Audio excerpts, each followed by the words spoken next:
From the desk of Adam Best, Lord Duke Harrington of Hampshire Clop, to Queen Elizabeth II, a.k.a. Ma'am. Mom, I joyfully inform you that your plan has failed. I and the other expats have escaped your facility. We have escaped Crete, and we have gone back to our respective countries of choice. Despite the fact that you tried to elongate your life by sucking my soul out of my penis, as we all know, the soul is stored in the balls, your plan has still failed. We have all moved back to whence we came, and we will never return. But we do have a message for you. Particularly, I have a message for you. I live, bitch. Play title song!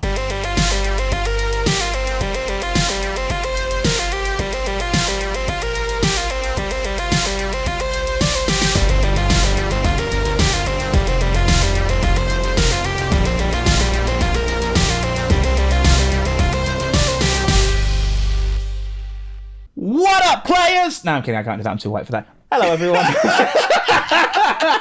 Hello, everyone.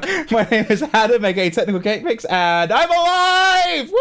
I don't fucking know. We had Mark on the podcast, and he didn't even do that. He's black. Come on. Oh god, I was out last week.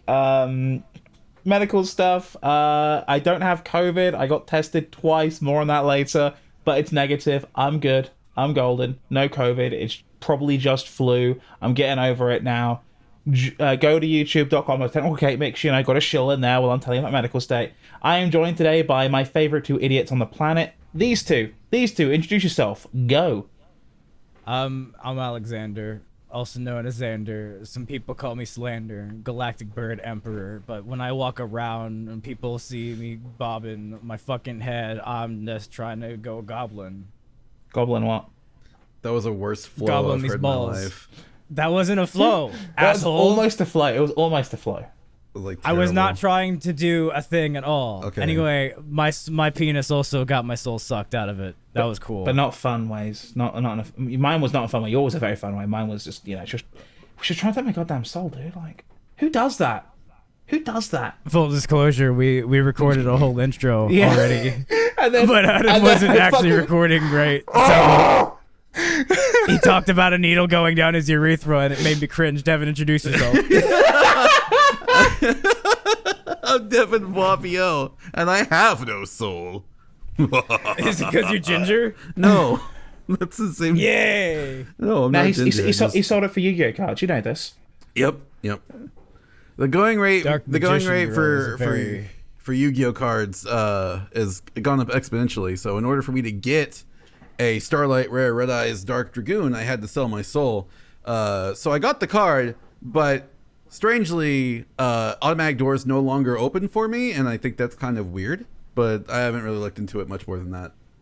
It's because your epithelial tissue on your cells no longer conducts electricity properly, so it can't read the bioelectrical signals from your body, signifying that somebody's trying to fucking pass through the door, and so it doesn't register properly, and that's why you can't do that. Restore your epithelial tissue. Later.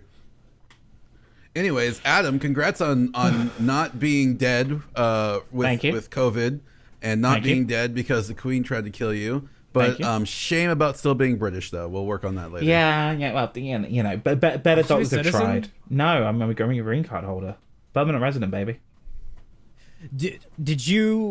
Have you renounced your citizenship of the UK? No, I'm still a British citizen. Okay, cool. All right, so you're not an expat yet then. Technically, I am, because I am a foreigner living overseas who intends to rent a citizenship, and also I'm a foreigner in a So long you're time just overseas. an immigrant. Expat's a term for expat's just a fucking politically correct term for white immigrants. So I had to look this up. So in legalese, in both British legal system and American legal system, right? Immigrant is what you consider when you're going through the process. Expat is when you have a piece of plastic saying you're legal to be there and work there, but and away for a long amount of time. And then citizen is when you do the full transition over. So in legalese, there is a legalese for this. So for example, if off the top of my head, you were from, say Madagascar, right? And you came to England. While you're in the process, you'll be an immigrant. When you got your papers, you're good to go. You'll be an expat because you intend to be there for a long amount of time and work there and live there and pay taxes and all that good stuff. And then when you fully transitioned over, you just be a regular normie citizen, eating beans on toast. By the way, I just want to say to you two, I fucking hate beans on toast with a passion. It's like my least favorite things. I hate baked beans as it is. Also, Didn't I say on that episode that you hated beans on toast? You did not. No, actually, you doubled down about Bush's baked beans. Bush's baked beans are an American thing. I know they're an American thing. The baked bean of choice back home is Heinz. Alexander Heinz Mogus is a character played on the Insert Title Here podcast, otherwise known as It's the Horse. And the views and opinions of that fucking monster do not necessarily reflect the views and opinions of the person portraying that fucking monster.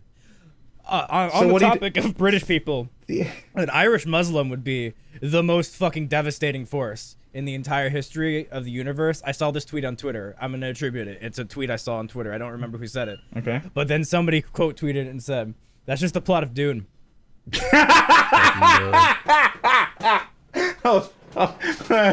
We are 6 minutes in and there's your Dune reference. Okay. Dune your mom. Also, shout out to Mark Stone for stepping in for me. Thanks, Mark. Appreciate it. Next time I will be there, you guest star, because that was fun to listen to. Also, I found out a way you can put pussy on credit. I told this to Xander earlier. And good pussy at that. So as it turns out, a lot of the ladies of the night these days, high end, low end, and all the way in between, use apps like Venmo and Cash App because they can be easily done anonymously. And of course, you can link a credit card to those to pay for services. So theoretically, you could put pussy on credit. I'm really disappointed that you didn't make an anal pun when you said anonymous. Too easy. Anonymous. Anonymousy. Oh, that's a good one. Anonymous. Ooh, I got that they, them anonymous. I cashed out it, baby. Cashed out some anonymous. Cash App. Speaking of Cash App, fuck Cash App. Fuck Cash App entirely. Whole fucking thing's a goddamn scam. I signed up for this stupid fucking account with this stupid fucking referral code from my not stupid amazing partner. I almost said stupid fucking there, so I had to quickly turn that around. Love me. And fucking, they're supposed to get $15, and I'm supposed to get $5 after I send someone $5. Yeah. So I connect my thing, I verify my shit, we're all good to go. I send someone $5, and then Cash App goes to pay me $5, and then blocks themselves from sending me $5. Quote, for my protection. So I'm like, what? All right, I'll contact the support thing in the thing.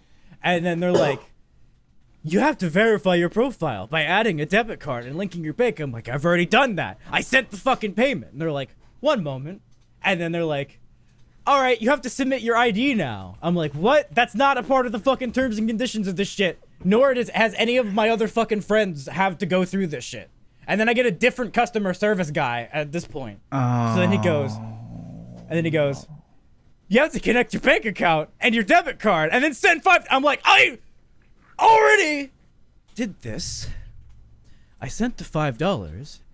Cash App literally sent me $5, which was then blocked by Cash App for, quote, my own protection. Can you please explain to me why you paying me $5 was blocked by you when you were paying me? Can you explain why? And they go, no, unfortunately, we cannot explain why. And I'm like, so you're telling me that I can't have the $5 and therefore my partner can't get the 15 because Cash App paid me $5 and blocked Cash App from paying me $5. And they go, if you link your debit card or your bank account. And I blew the fuck up at them. I lost my complete shit at them. I completely fucking just lost all rational thought. And I'm like, customer sales representative's name, I understand that you are not in control of the responses that you are able to give. So what I'm about to say does not apply to you, but rather your tech bro bosses. And then I went off. I went off for a while. And then they go, I understand your frustration. Wasn't Cash If App... you link your debit card or your bank account. And then I lost my shit even more. And I said I want to delete my account. this is a scam. I want to delete my account. And then he sends me a link to delete my account. And I go, one more time. I'm not mad at you. You cannot control what you are saying. I apologize that you have had to witness how embarrassing my behavior is when hit with a roadblock like this. However, I hope you take the opportunity to unionize and take all the profit that your fucking employer is stealing from you. And then I deleted my account, and then I bitched on Twitter. And then the goddamn Cash App Twitter account replies to my goddamn bitching on Twitter by saying, we're sorry about your frustration. If you link a debit card to your bank account and send $5. And I had to delete Twitter from my phone the entire day. Or I was going to lose my account because I would have said a lot of heinous shit that day. That's amazing. I am okay. Fuck Cash App. Wasn't Cash Venmo App sponsor me? Wasn't Cash App bought by Square last year? I think so. Because when me and Devon did this shit, we didn't have to do any of this. We just here's $5. Thanks. Here's $5 back. It was that easy. Yeah, like I think I tied my old bank account to it, and that was it. Like I've never had to upload my ID or anything like that. So it's so weird that they were having you jump through all these hoops for $5. It feels like they're just like, okay, now here's $5. Can you do a backflip now? I'm like, I already did what you asked me to do. You promised me $5. Yeah, but if you want this $5 specifically, you got to do what I want you to do. I already did what you asked. What they were doing was the classic force him to upload his ID and confirm more information about himself so that way we have more information to tie to his advertiser profile so we can make more of a profit when we sell his information. Because Cash App is a quote-unquote free service. And they sell your information. You're the product, bitch. You're the fucking product. Isn't Square who owns Cash App? Aren't they part of like Apple or someone like that? Or are they owned by Visa? I feel like they're owned by somebody like that. I have no idea. But it's probably one of the main three people who control the entire world. Yes, you're probably right on that one to assume that a payment system that lets people pay money with money is probably owned by people who own all the money. You're right. You're probably right there. Cash App is owned by Square Inc. Now, who owns Square Enix? No, it's in the tile tap payment people. You probably see them around where like these little pop-up shops with little squares that attach to phones. Is Tetsuya Nomura the guy who scammed me? Jack Dorsey. Jack Dorsey owns the Twitter, bro! Jack fucking Dorsey owns Square? And he owns Twitter! You fucking son of a bitch! You resigned from Twitter and steal $5 from me? I mean, you need it. Just resign from Twitter. Just quit his job, bro. I'm actually... He's actually the angry. Angriest I've been in my entire life. He's actually... Like, you can't see it because this is not a video podcast, it's audio. But, like, the expression on Xander's face. The whites of his eyes are getting smaller. Tears from how fucking mad I am right now. I just one of the worst pieces of shit to exist in the history of fucking existing. Oh my Scam me out of $5 fucking dollars! Bro, it's $5. To try to get more information out of me that he already has because I have a Twitter account! But then he'd link it to your ID and sell it for twice that much money. They already have my ID! I have an advertiser profile with them! So anyway, the Spider-Verse trailer dropped. Yeah, I kind of watched it. It looked alright. And I haven't watched the first one. It's very good. I'm gonna let Xander have a moment to breathe. He looks like he needs it. So anyway, Spider-Verse trailer dropped. Miles is that Rockstar or is he drinking a Truly? It's a monster. Rockstar. He is just downing that bitch. Anyway, like a monster, he is drinking it. It is crushed. It is, oh goodness, ASMR for our group. Oh, okay. Anyway. Hey, so the Spider-Verse trailer dropped the other day. Looks really good. Miles looks great. Gwen looks great. Miguel looks beefy. And it looks like they pretty much already confirmed another Spider-Man. Spider-Man India. I would pronounce his name, and I would probably fuck it up. It's just a pun on Peter Parker, but in a different language. Oh, like Patel Parkish or something like that? Or? Something like that, if I recall. That's cool. But yeah, so he's basically confirmed because people already do what they do and look into shit and find shit. So, but I'm excited, and it was part 1, and I was honestly not expecting 3 Spider-Verse movies. I was expecting 2 because they confirmed a second one already.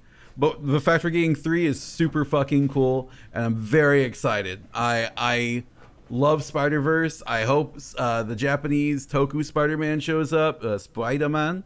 That'd be awesome if he does, because then you get to see a giant robot in Spider-Man, and that's just, you know what, that'd make my day.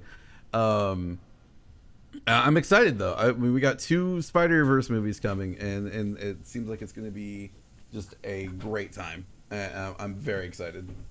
I think right now, the thing I'm most excited for that I saw a trailer for recently was, did you guys watch the extended trailer for the Robert Pattinson Batman? There was an extended trailer released right before Thanksgiving. I was going to mention on the podcast, then I got sick. It actually looks good. Like, I'm kind of surprised at how good the film looks. Like, again, this is what a lot of people have been saying. This is a DC affair, so, you know, health skepticism. But it looks like it's less superhero bollocks and more Batman going back to the detective roots. Because, like, Batman... Don't know how much Batman you guys have read. I read a lot of Batman growing up. I've read quite a bit of Batman. You know, he's not really a superhero in the punchy, kung fu-y, you know, powers and throwing magical stones into a glove kind of way. He's a detective. He's a detective who just happens to punch good and does the theatrics for the sake of fear. So, like...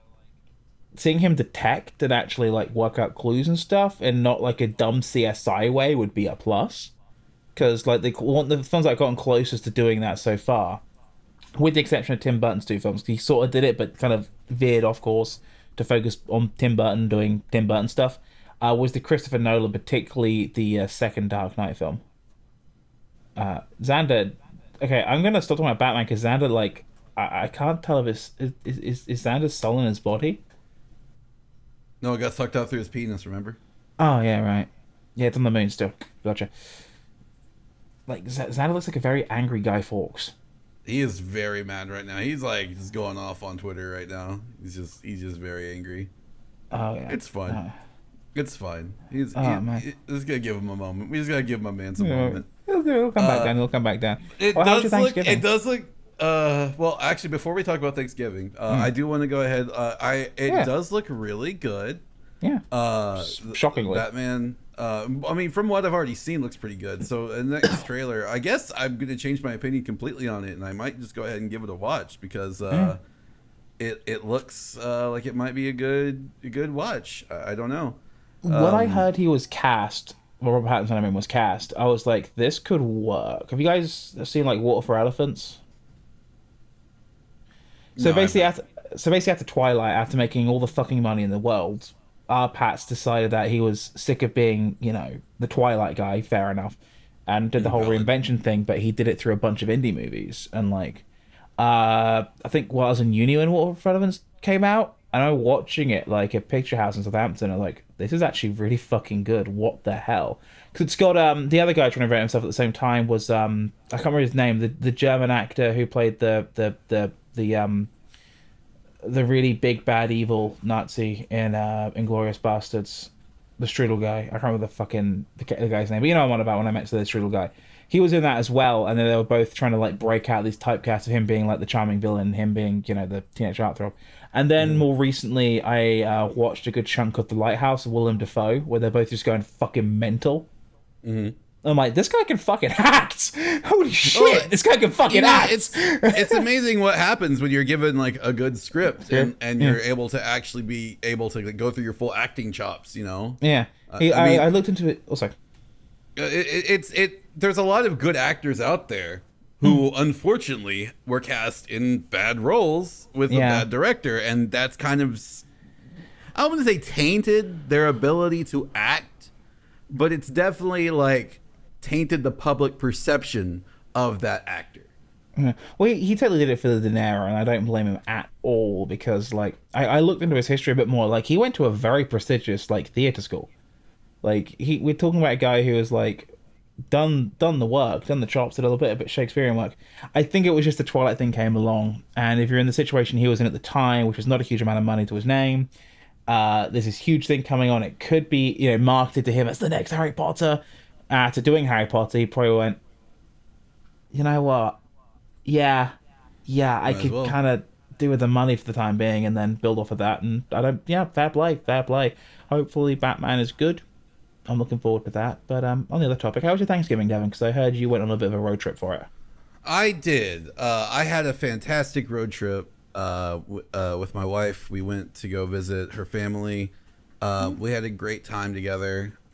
Just, visiting people we actually give a shit about, and kind of just reaffirming how much my wife's family really likes me and loves me being around. They actually helped us out with our rent and everything. That's good. For everyone who doesn't know, I made a bit of a fucking mistake. I quit my job.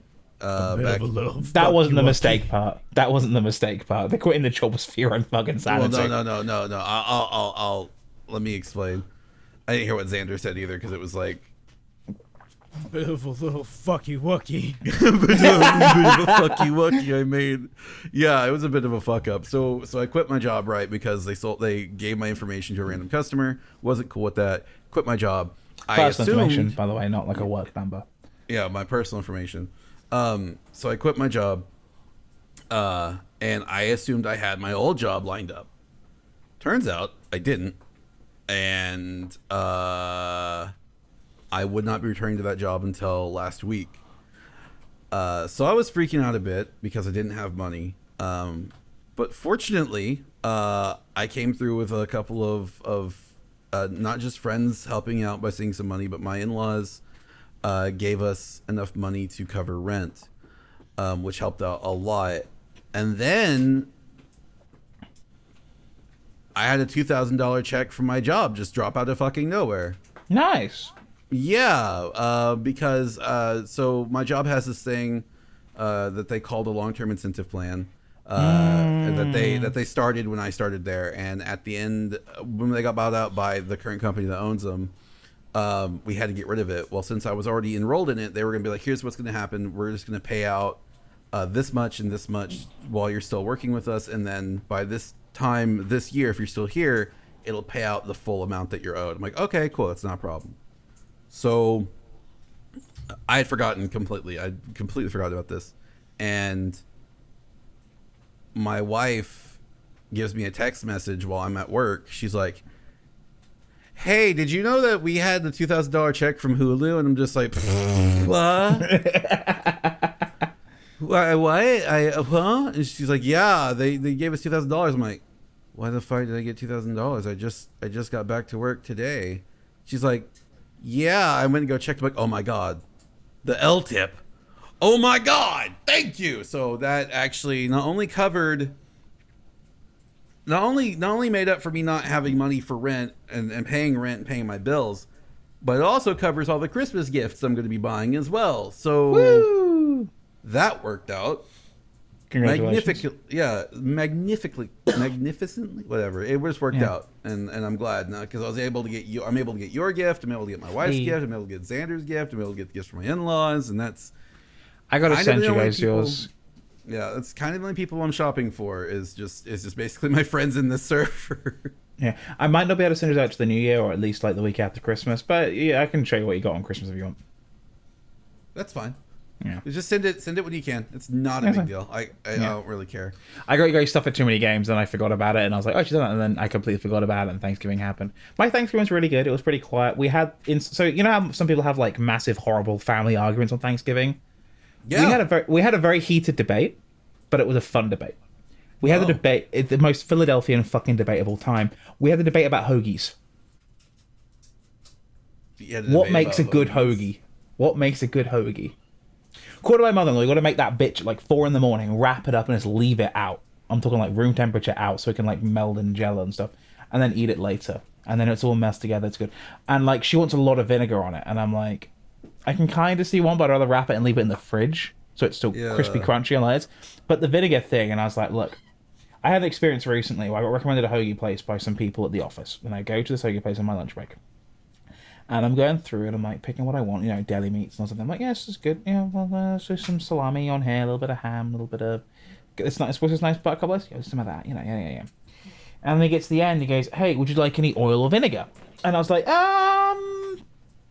little teeny bit of oil and a little bit of vinegar, I think, is to kind of, you know, brighten up the lettuce and the veggies I got on there and make it nice and crispy, right? Mm-hmm.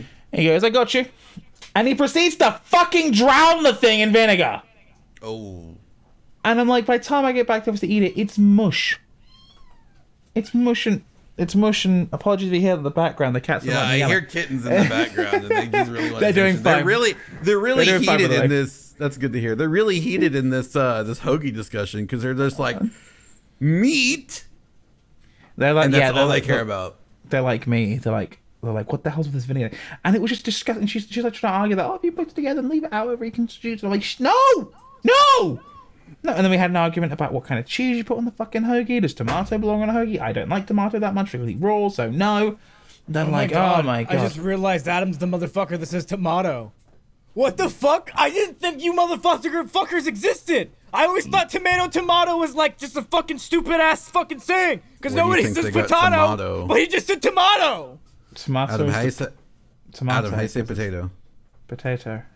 Okay. Because Xander, I don't know if you've noticed, but I was born with a very, very, very kind of life-threatening condition. It's called being British. Oh, I thought you were about to say big dick syndrome. That too, but mostly the British thing. So tomato, aluminium, the metric system.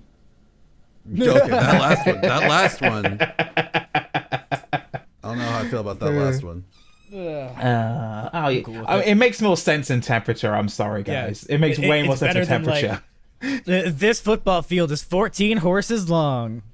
The thing that drives me nuts is like, this is something Americans fucking do. And this is why I got a fucking bone to pick with the metric system and imperial system. You motherfuckers, every single goddamn motherfucking winter, right? So in imperial, freezing is 32 degrees, correct? Mm-hmm. When it gets to below freezing, you guys switch to metric just so you can say it's -3. And I'm like, you fucking dramatic bastards. Every time. I've never done that in my life. Every fucking time. Every time I watch the local news station and I get the weather, it's the same way. I'm like, yeah, it's 34 degrees today. Tomorrow we're going to finally freeze. It'll be -3. And I'm like, you just switched to imperial. Fucking 6 ABC. What the fuck? I can't say that I experienced the same thing because I'm in fucking Texas. Yeah, Oklahoma. When I was growing up there. Up. I don't watch TV out here, so I don't know what any of the fucking local shit out in Washington is. It's fucking in Oklahoma growing up, fucking everything was fucking like always degrees Fahrenheit. And fucking when it said -13 degrees Fahrenheit, that's when you know it's cold. It was fucking -13 degrees Fahrenheit. What is that in imperial? I have to look at a metric off my head, but yeah, it just drives me nuts. I like translating temperatures. When I'm talking to my mum back home, I'm like, yeah, I was like, it's in the summertime. Yeah, it's like 102 today, really hot. And she's like, what's that in proper? I'm like 34, and she goes, oh, that's hot. I'm like, yeah, it's really hot. I hate Jack Dorsey. You know, buddy. We know. I'm so fucking. You know, I can't. You know, he sold his first ever tweet as one of the first NFTs that caused the whole thing to go viral. I'm gonna fucking. Are you shitting There me? we go. There Are we you go. shitting I wanted me? to set him up. No, I'm Are not you shitting you. shitting me? He made the first ever tweet and he sold it as an NFT. Oh my fucking god, Jack! No one gives a fuck about your stupid fucking tweet. No one gives a fuck about how much energy it's taking up either. You stupid sack of cock. Let me look this up. Jack Dorsey NFT tweet. First ever tweet as an NFT for over $2.9 million. And it was the just setting up my Twitter account. Assets including JPEGs and videos we want to solve. But no, he sold that, the very first one. It was Twitter with no E. It was his Twitter. I'll pop it in muted nerds for you. That for 3 million American banana bucks. The look on both of your faces, by the way, is amazing. Familiar faces, what out of places, what out of faces. Yeah. Early for the daily races. Does that sound like you're doing like a fucking Randy Newman? Yeah, Randy Newman. Because that's who's singing right now. Because he is. Speaking of which, Singing styles called more Devon. I'm sorry, Adam. Continue. I made a couple of tweets recently making fun of NFTs. Particularly, there was one guy who was ratioing. Sorry, Xander, I hate that word, but instead of just replying the word ratio, I make fun of them and then let the likes come in. And I've just got two things. Fine. It means a thing. That's fine. But when someone replies ratio, it's fucking stupid. Like, just actually put effort into making fun of somebody. I made fun of somebody and I was just like, wow, just like anime profile pictures and eggs, you have no rights. And I got followed by a bunch of NFT accounts. And I made another tweet recently, which these two, I don't know if you guys thought it was funny or not, but they retweeted it. Thank you. And I made a joke saying, I'm going to make a bunch of NFTs with just anuses with AI generated randomly pops of poop smeared on them.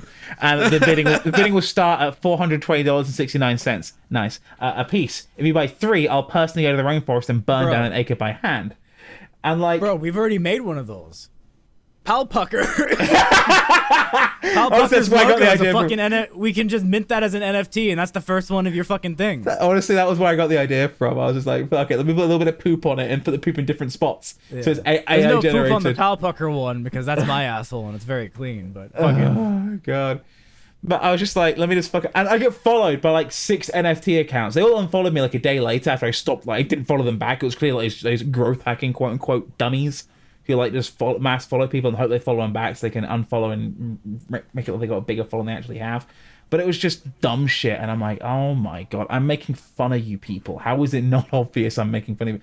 Look, for the record, this is just me throwing it out there. As someone who at one point had a little bit of money in crypto, made a little money out of it, I understand the basic concept of crypto. I understand why it had to exist. I understand why it exists. This NFT stuff is dumb. Because you're buying a bit of the blockchain. That makes no fucking sense. Why would you buy a piece of the blockchain? You may as well go to your local factory and buy a cog. You're basically buying a cog and painting it red and saying it's got value on it because you painted it red. You fucking dummy. It's a fucking scam. You can't tell me that there isn't somebody at the very top of this whole shenanigan getting paid a lot of fucking money when you aren't. Things Actually, going through. I wonder.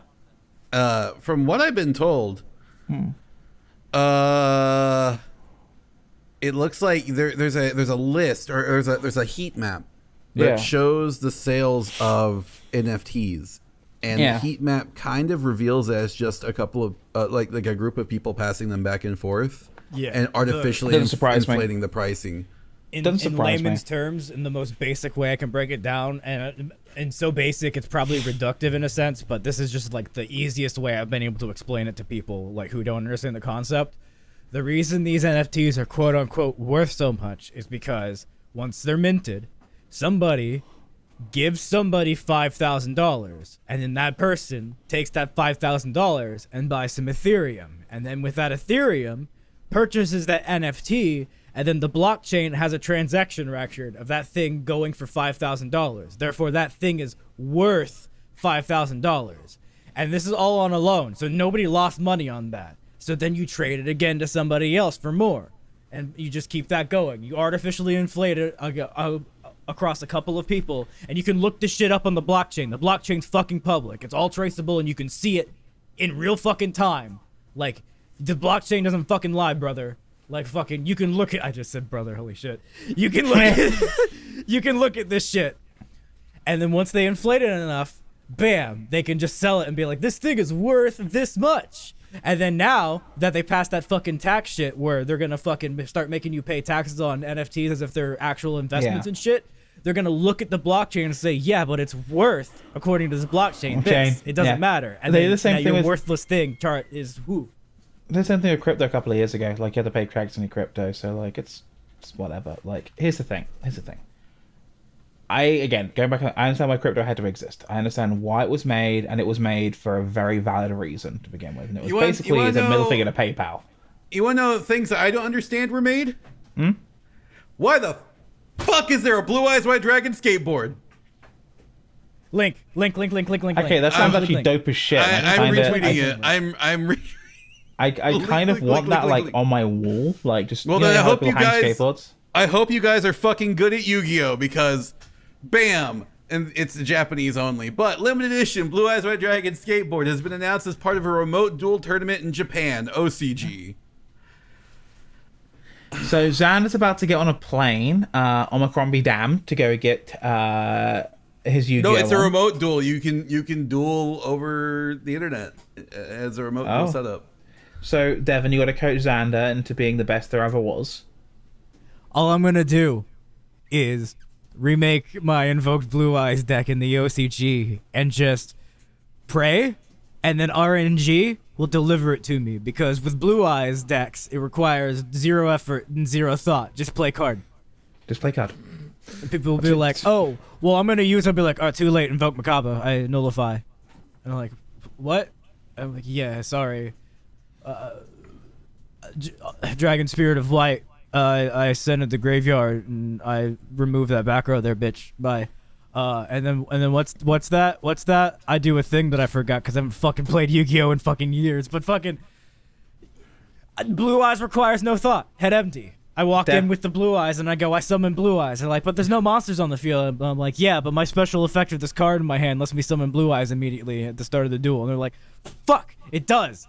They're like, why does Blue Eyes keep getting support? And I'm like, I don't know, but I'm never letting go. I'm never letting go, baby. Devon, give me my Blue Eyes. Give me. Good French, I want to do, right? Huh?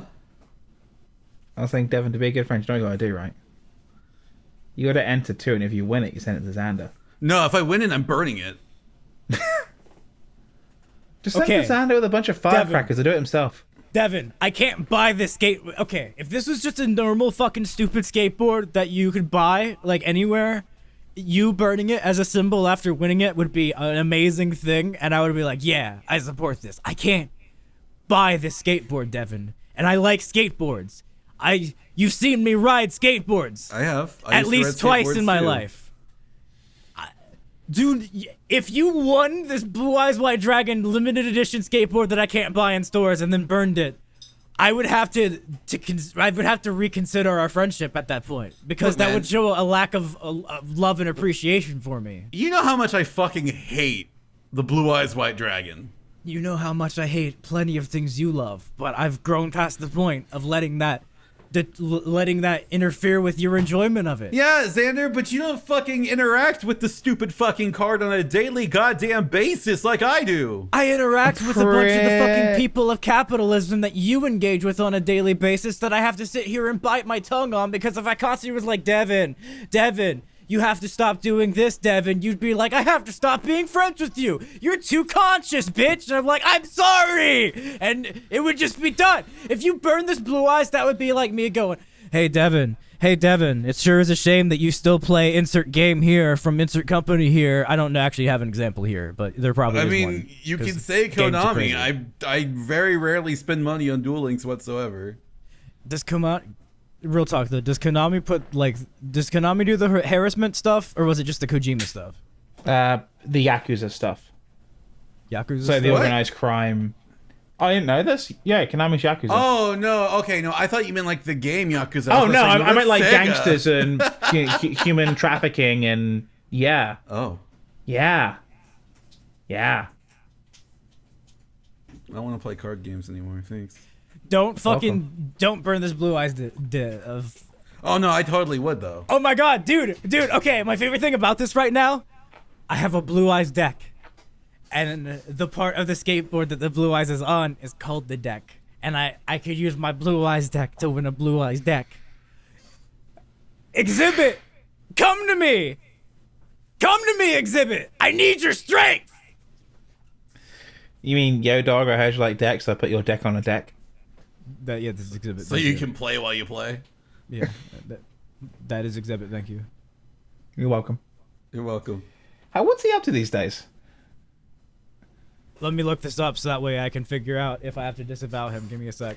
I haven't think about out of Exhibit in like 15 odd years. Anyways, I do not like the Blue Eyes White Dragon though. It's just me.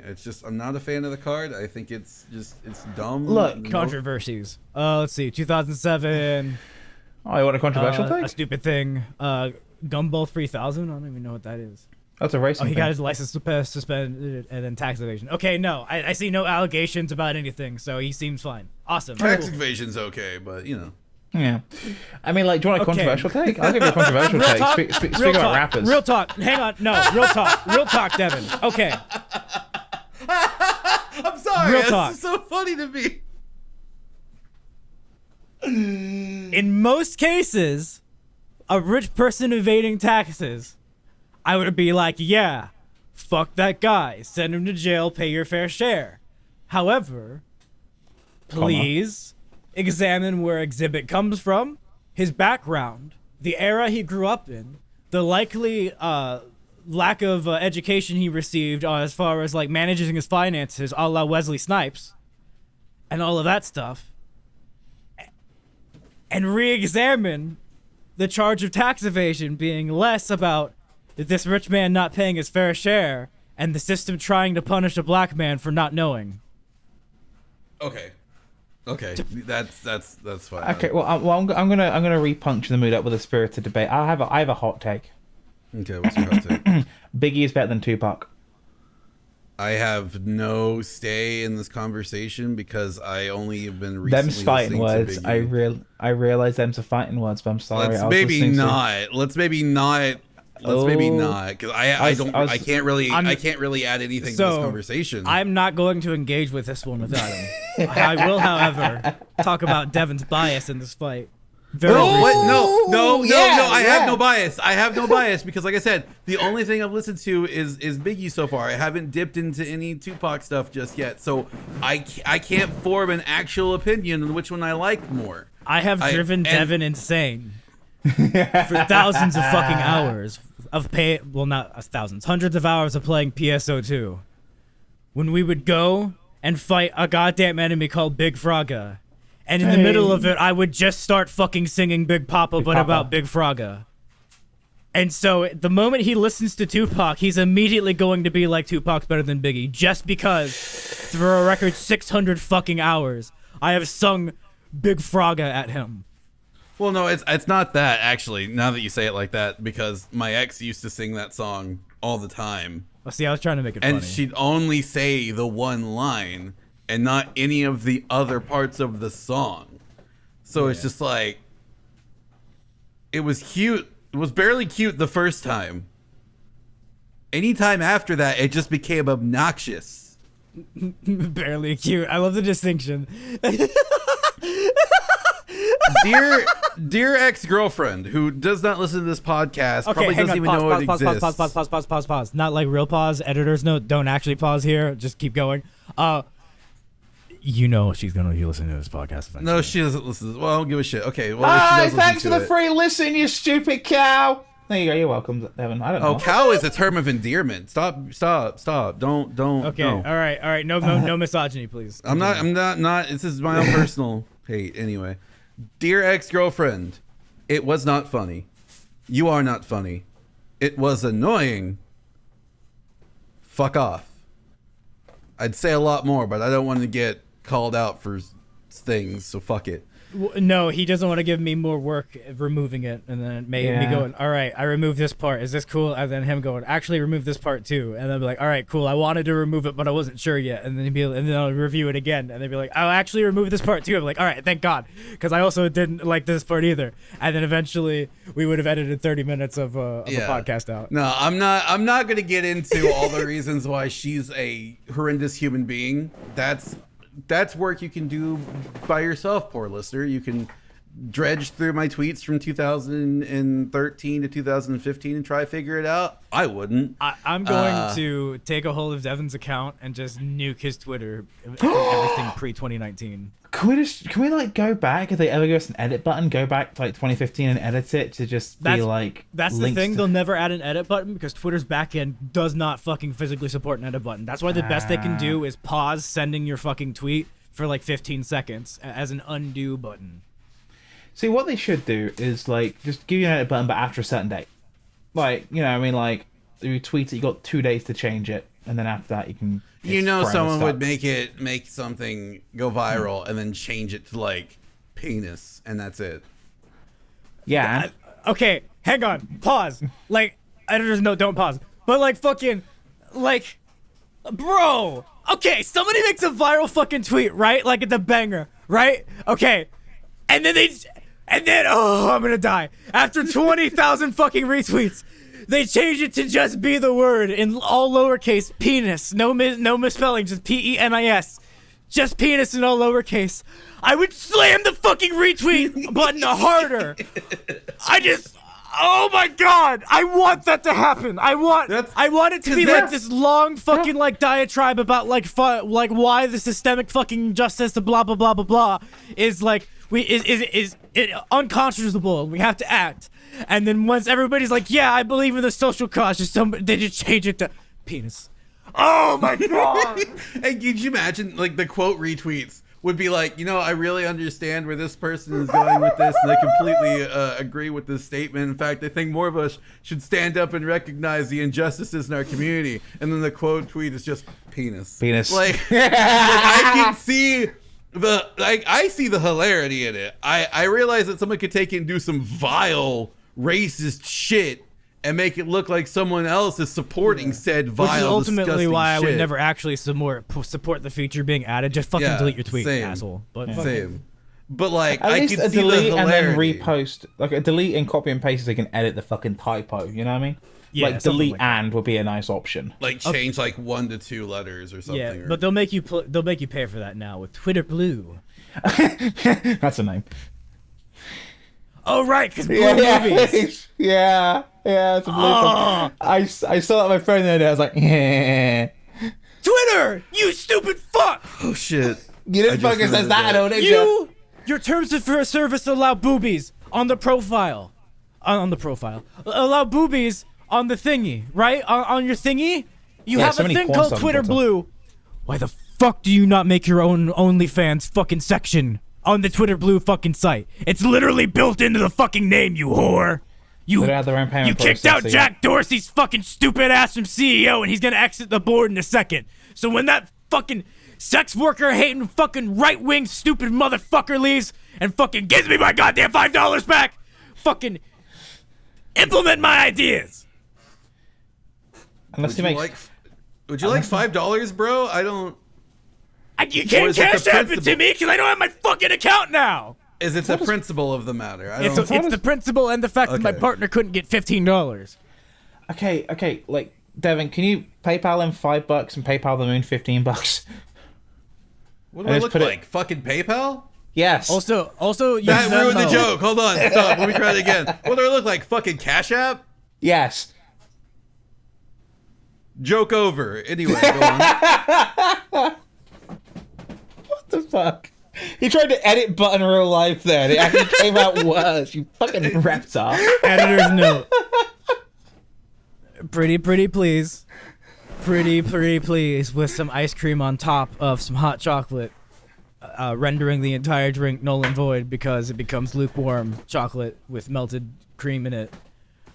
Pretty please with Santa's favorite mug. Please let Devon flub that fucking line and leave that in. Thank you. Editor's note, please remove. I meant for it to be left in. That was the joke.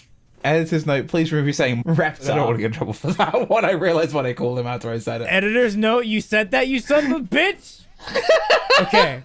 All right. Sorry. Fuck you. All right. What is it? We're at 4808. All right. 4808. Reptar was said. Please replace all instances of Reptar with Reptar. Oh, I'm a fucking idiot. Reptar rules. Reptar is the Lord thy God, and winneth thy fruits of thy loins, beareth the firsteth son, delivereth him to me atop Mount Reptar, so that he may be sacrificed on the altar of Reptar. I just, one of these days, I just want Xander, I just want there to be a video of just like Xander like looking at his notes. It's just like it's recorded and it goes back to him. What the fuck? Like It's like just like to imagine he doesn't even realize what he's saying half the time he's on the podcast, and he goes back through editing with a different brain. Like, what? Yeah. Okay. So that's the thing, though. Unless I put a specific note while we're recording, I don't remember what the fuck we say on this podcast, and I don't actually listen to it when I edit it. And I rely on you guys to catch if anybody says Reptar, like fucking Adam's Reptar ass fucking said earlier. You goddamn Reptar fuck. I didn't say the R thing. I called it a Reptar. Yeah. Yeah, you didn't say Reptar, you said Reptar. It doesn't matter. Yeah. Sorry, bud. I didn't. What? Okay. Well, He said Reptar. Yeah. I don't even know. Yeah, I'm confused because I don't think I I killed- hear. I Hey, killed- Adam, I Adam, do killed me a favor Jordan's- right now and just say Reptar 4 times in different ways each time. Reptar. Reptar. Reptar. Reptar. Okay, thank you. Welcome. Thank you. I just realized I said, I'm like, oh, god damn it. I was looking for my brain for a British insult and that just poured out of me. Sorry, guys. Yeah. Do we have to censor British insults now? Yeah. British insults are the worst insults. What the fuck are you talking about? They go, oh, do you perform cunnilingus with the anus? So that one I should probably explain, Devon. I didn't know still recently, historic Reptar. Yeah. Now it makes sense. The point of me going on the Reptar diatribe was to give no context to the word you said. And now I either have to cut out the explanation to Devon, rendering me more work, or I have to leave it in, and everybody knows that you didn't say Reptar, you said Reptar. I love how this is immediately after we had a conversation about how little work you put in this podcast. It's like the most work he has to do now. Just cut from me making fun of Devon to 3, 2, 1. Reptar. You fucking Reptar ass mother Reptar. No. You Reptar into my Reptar house and Reptar all over my Reptar. You Reptar ass bitch. No, Reptar. No, not in this house. No more Reptar. So the kids are getting big. That's nice. I'm so glad the kittens are getting big and that they're healthy. We're getting rid of 2 of them next week, thank God. I'm kidding. I'm gonna miss one of those 2. You shut up, you fucking... I'm gonna miss one of them. Shut the fuck up, mate. No, like we put a bunch of pictures on the Discord, and like Xander gravitates towards one. He just goes, that one. I like that one. There's intelligence behind those eyes. That is the mean one. That is like the Karen energy confined to a cat. You're a mean one. That's the cat.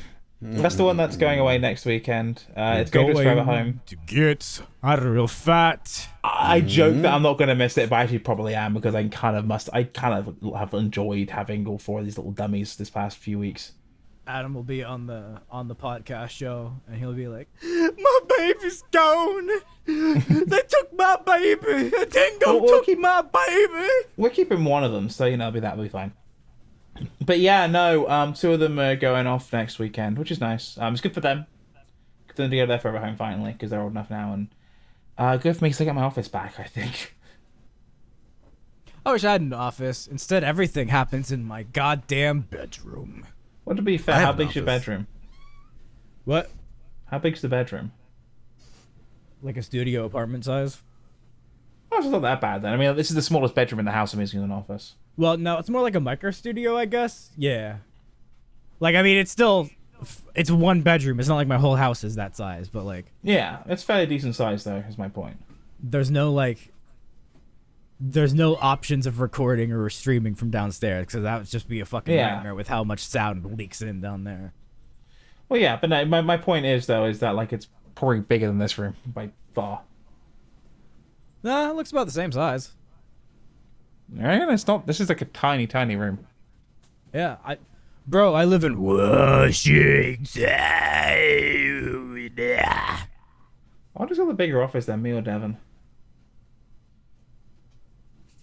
Mine's the size of my other bedroom, so I assume it's me. Probably you, yeah. But who's got I have a lot of coolest room. office? I've got a lot of room in here, and not a lot of things to put in it. Do you guys know Devon has a secret tattoo? It's not secret. Yeah, he has a secret one. No, it's not secret though. He has a. I'm not talking about the brand of the X-Salt. I'm talking about a different one. It's a secret. Thank you for calling it by its name. That's what it's called. Yeah, no. What's his secret one then? Okay, first off, I want you to guess where it is because it's hilarious. And if you get it on the first guess, I'll applaud you. On the gooch. Define the gooch, please. The area of skin between your ballsack and your anus. Okay, no, go lower. On the balls? Higher. I mean, the taint and the gooch the same thing. I don't think you guys are like looking at the body from the same or thinking about the body from the same thing. We're not. But also, about... please don't think about my taint, my gooch, or my penis. He has a tattoo of the One Ring from the Lord of the Rings. Oh my fucking god! On his anus. On his bumhole. I do not. Because the One Ring to rule them all. When I left Oklahoma, I took this replica of the One Ring in my hand, and he was like, I don't have enough money to afford a solid gold replica of the One Ring like you, so I will get it tattooed on me bumhole, so that way I never like lose it, and I still have my ring. So when you warm that up, does it like have the Elven script come through? Yeah, but you can also kind of still see it. Like, not that the camera lets it come through, because the focus doesn't autofocus because it's a shitty webcam made by Ausdown. Oh, well, I've at least got, like, the Logitech one that, like, people on, like, those cam sites really like, apparently. Yeah, as far as how the picture looks, it looks like shit, but, like, all webcams look like shit. I like the fact that yours autofocuses and, like, actually fucking, like, kind of generally can figure out where the thingy is. My focus is a manual little slider bitch, but my webcam was also $5, so this is pretty good quality for $5. Yeah, I don't think mine's that good. It's supposed to be better than like a built-in laptop one. Yeah. So yeah, he has the One Ring on his anus. Also, of course, you own a One Ring. Yeah, of course I do. The Lord of the Rings is pretty cool. I haven't watched the Lord of the Rings films in. Do you know who? God, it must be like 15 years. Do you know who's responsible for forging the One Ring? Yeah, it was Celebrimbor, right? Celebrimbor. Thank you. Celery. Celebrimbor. And I know that because of I read a bunch of the stuff. Like my brother was really into it, but I read a bunch of the stuff. Silmarillion. Didn't really absorb a bunch of it. And then of course, you know, anyone who's played like the Shadow of Mordor game, Celebrimbor is in that game as a main character. Oh, whoops. He's invisible. He's Where'd Xander go? The One Ring. Oh, Where'd no. Xander go? Why oh my gosh, he's gone. Why are the orcs and vanished. Urukai coming this oh my way? Gosh. Oh no. He's completely invisible. Oh my god, Xander's back. What the fuck? Okay, well that was an accident. How'd you do that? We'll just set that down. You said it was a replaca, but it was real. We're going to get David Draymond to save us from Sauron this time. Oh god, no, please. I don't want to talk to David right now. David has not messaged me back after my soulful plea to him at the end of the last episode. Okay. I'll just stop writing fucking honest. music. All right, you know what? Fuck it. We're gonna do a deep dive. We're at 57 minutes. We're pivoting right into David Draymond. Fuck you, motherfuckers.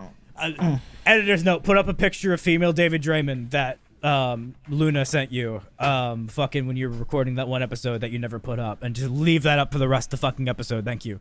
I love you. I love you so much, fucking editor. You are my favorite member of this podcast because you do the most work, and I'm so fucking sorry that you have to do the shit earlier. Anyway, fucking I love how he's just like, I love myself so much, and I would blow myself, and I will after the podcast is over because I can do that. Yeah, Joe's not the only one, but fucking oh fuck, we have to talk about Joe after David. Okay. You know what? This is going to be another long episode. Fuck it. We're only 58 minutes in, and we're going to be like an hour and 30. Fuck it. David is like, what the fuck is wrong with him? You know? Like, he's always been off, right? He's never been good at, like, making, like, music and shit, but it's always been okay. It's always been full of enough soul where you, like, let him get away with it. And every once in a while, he gets, like, a banger out there. But, like, ever since fucking Immortalitized, or whatever the fuck it was called, dude, fucking, like, it seems like it's been, like, a different David. And the David that saved me, you and Adam, doesn't seem like the same David that wrote Immortaline or whatever the fuck it is, or Evolutionary. Like fucking, I mean, like, it is. You heard the Sonic Underground cover. It's clearly the same idiot. No, the Sonic Underground was bad, but like in a Xander. fun way. Xander, this is how nature works. Balance. David No. Draymond has a pretty good singing voice. He can't Guys. write the shit though, and he's kind of a dick. I think that either there's two options here. Either the David Draymond that's currently heading Disturbed is a fake that was either Right. planted there to cover for David during the whole House of David shit, or just usurped his spot while David had to go deal with that, and David's trying to find his way back home, or somehow the David Draymond we know comes from a better universe, and we're not just dealing with a consortium of Davids, but a multiverse of the same David as well. Or this is just how things work, bud. Like, look at the world around you and balance. Every person is balanced out. Look at Zinedine Zidane. Skills of a god, fantastic manager, huge penis, bald as an egg. Zidane from Final Fantasy IX has a huge penis. Zinedine Zidane, the football player. Yeah, You know what I Monkey Boy from Final Fantasy IX, who was born on a different planet from everybody else. Yeah, I know who you're talking about. He has a giant dick. The French football player who won the World Cup and I don't give a fuck if he's. I don't give a fuck if he's French. Final Fantasy IX's a good game. Ferme la bouche. Also, by the way, the word for ham in French is the same in Spanish. By the way, Ham. no, jambon. Hamon. Come on. Yeah, it's spelled J-A. So they actually pronounce it jamon with a J, because there's that J sound actually exists in French, where it doesn't. In Yeah, Spanish, all I'm apparently. hearing is just cringy shit coming out of your mouth. But fucking who is the other guy I said we're gonna talk about after David? Joe. Joe Biden. Joe. Yeah. Or was it Joe Fucking Budden? I have no idea who Joe Budden is. Don't get me started on Joe Budden. Who even is Joe Budden? Because you've gone about him like 6 fucking times now. I've got no idea. You don't know who the fuck Joe Budden is? Not a clue. Okay, Joe Budden is, without like any joke, the only Joe that matters in the history of all Joes that have ever been introduced. Joe Biden, the president, is the same as Donald Trump, except that fucking he's not going off on Twitter about how fucking huge his rump is and shit, you know? Like, yeah, Trump and rump, liberal joke. Hee very, very, very 2017. Thank you. Call him Trump there. Hillary won. But fucking, sorry, I hate everything right now. Joe Biden Clearly. sucks. He's the same exact fucking thing that we've always had, and everything sucks exactly as bad as it was. We didn't even get as much fucking money as fucking like the previous president, like with the fucking stupid fucking payments and shit. Like I can't even claim that shit. Kill it. Kids are still in cages. Everything's still fucked up. Everything still fucking super sucks. Rich still getting richer. Everything sucks, my man, my guy, my dude, my guy, my dude, my man. Everything sucks. Fucking Joe Rogan. He hosts a podcast, yeah, and people might say it's the most important or most influential podcast, but that motherfucker ain't out there setting the trends. That motherfucker ain't out there fucking, like, causing things to happen. That motherfucker is platforming fucking media figures who have been trained to fucking do a bunch of stupid fucking narratives into the fucking, like, zeitgeist in order to fucking press conservative fucking agendas and fucking put false informations out there to increase the fucking price of the people who fucking pay their paychecks for their fucking stockholder and stock shares and shit like that.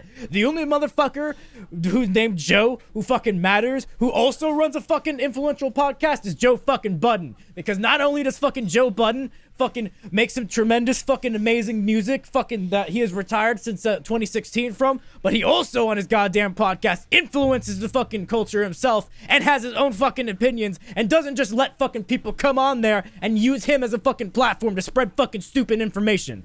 Joe Budden 2024 baby. Joe Budden 2024 baby.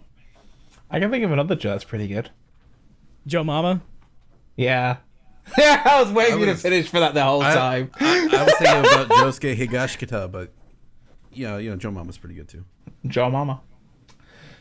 Oh, good. I must admit, I absorbed like half. When Xander goes in his rants, the piece of my brain now. When he used to start on these, I used to be like, yeah, you're listening. And now it's gotten to be like, what, a year of these? And it's just like, Yeah, Devon is the same fucking thing. I can literally see Devon mentally check out 5 minutes before I do.